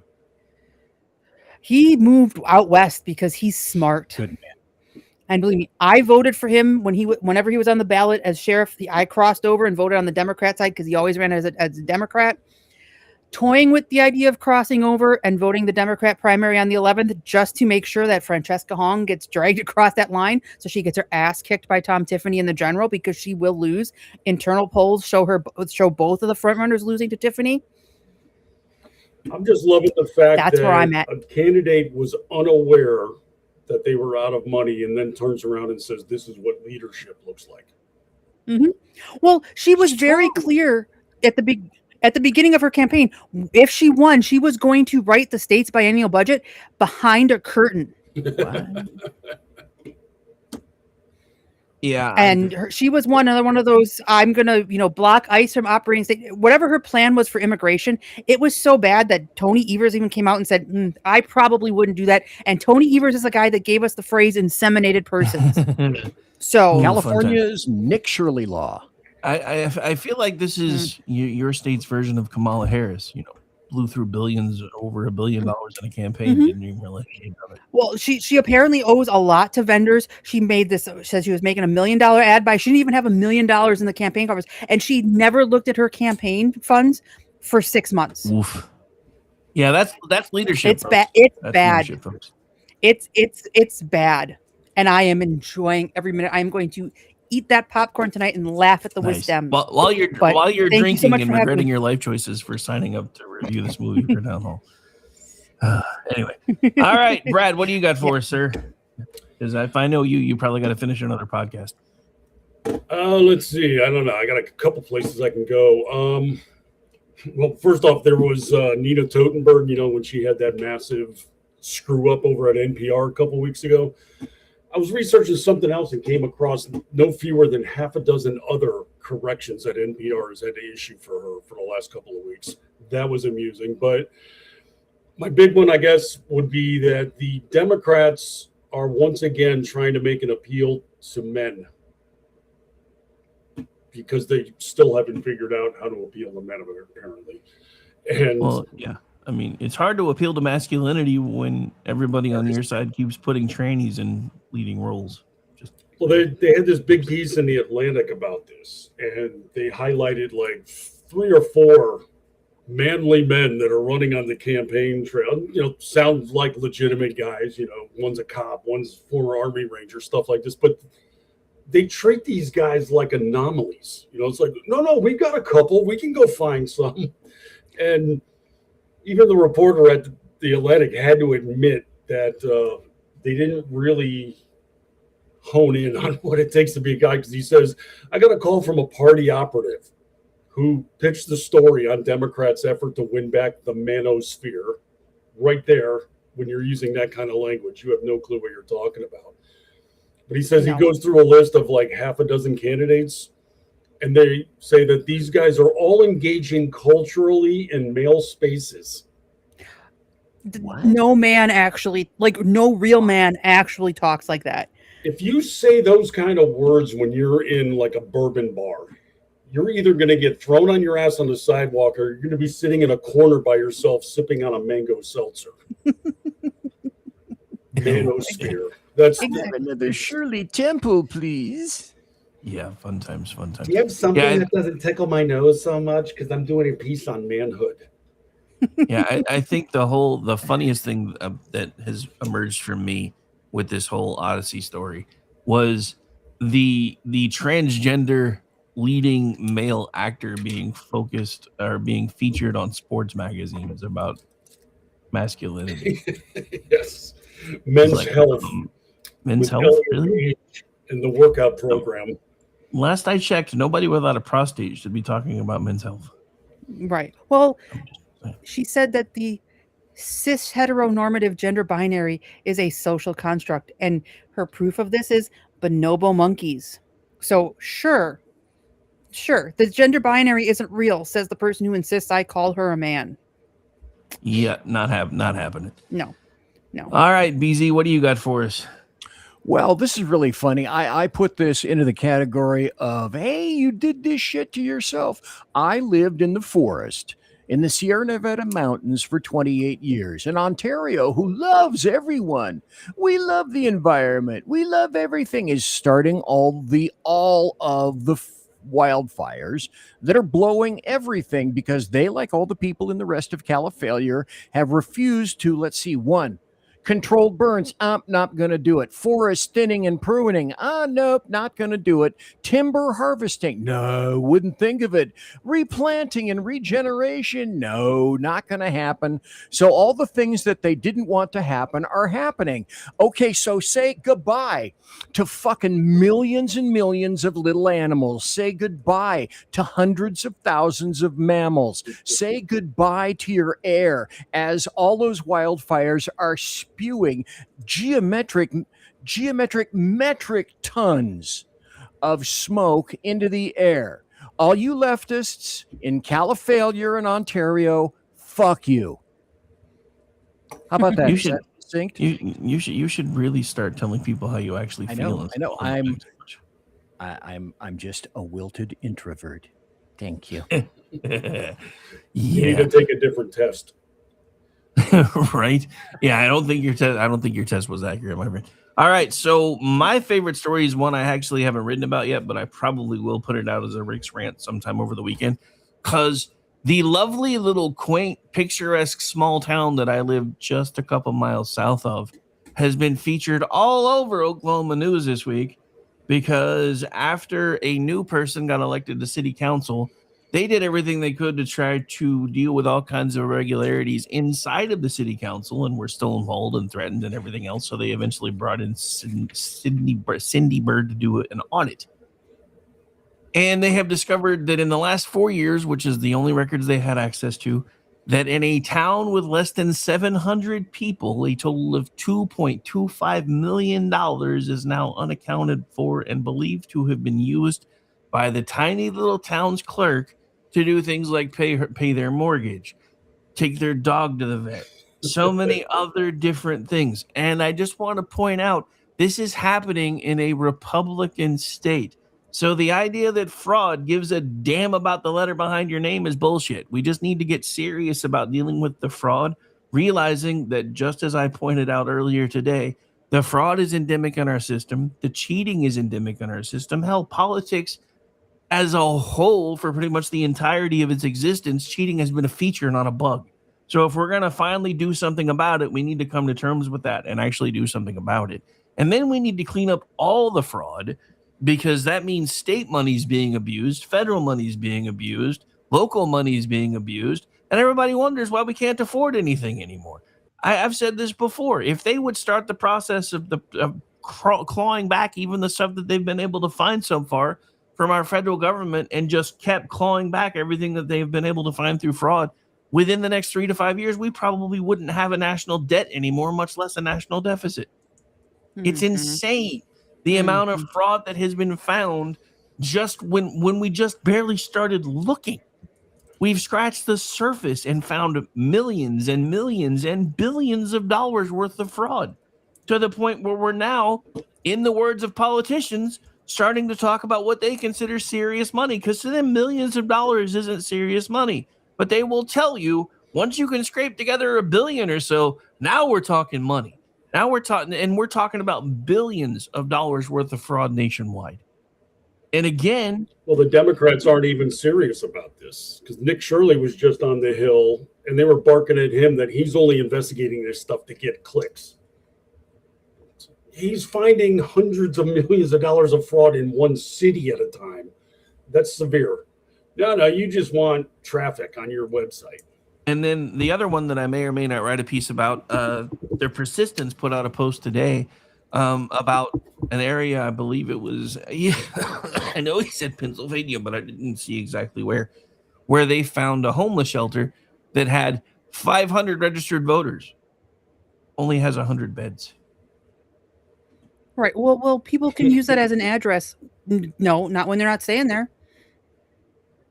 Yeah, this is not general delivery from the post office, folks. If you're not staying there, it's not your address. Anyway, we should probably start the process to get out of here, because I know Amy's going to want to start drinking soon. Where can folks find you, Amy, so you can be the first one to duck out? You can find me on Twitter at Ranty Amy Curtis or Town Hall. I write a lot of stuff. Beezy, you'll be sad to know I only wrote 19 stories today. I have missed my goal, but I think I was well over 20 for the rest of the week, and I have a couple in the hopper. Obviously, check my Odyssey review. That'll drop.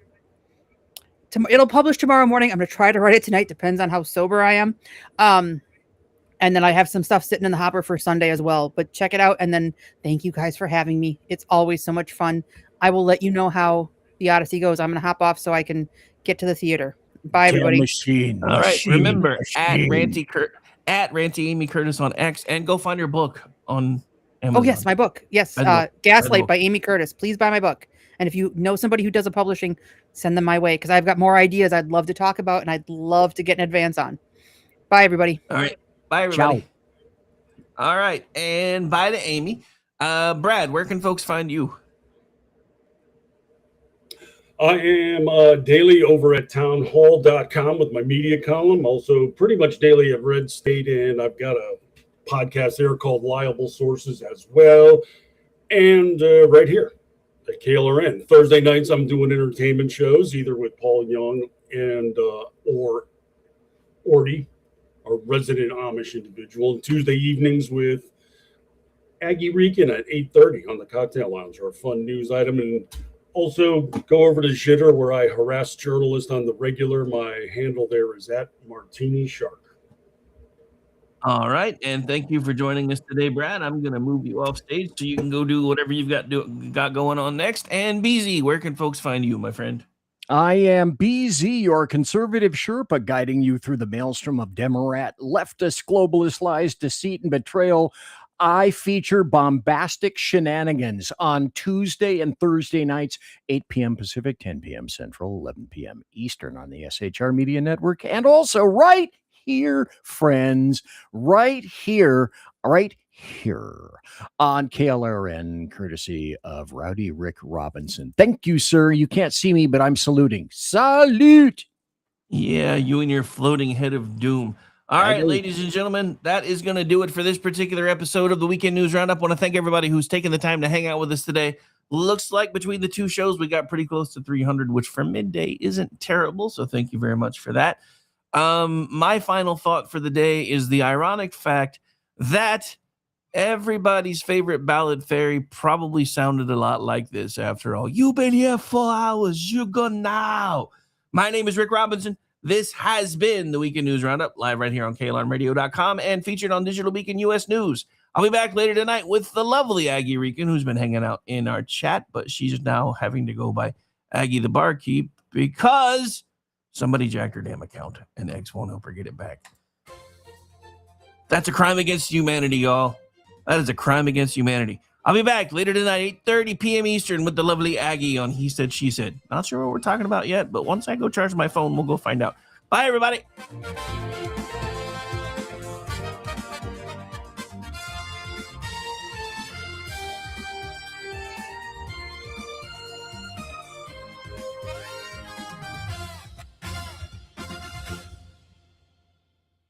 Say goodnight, Gracie.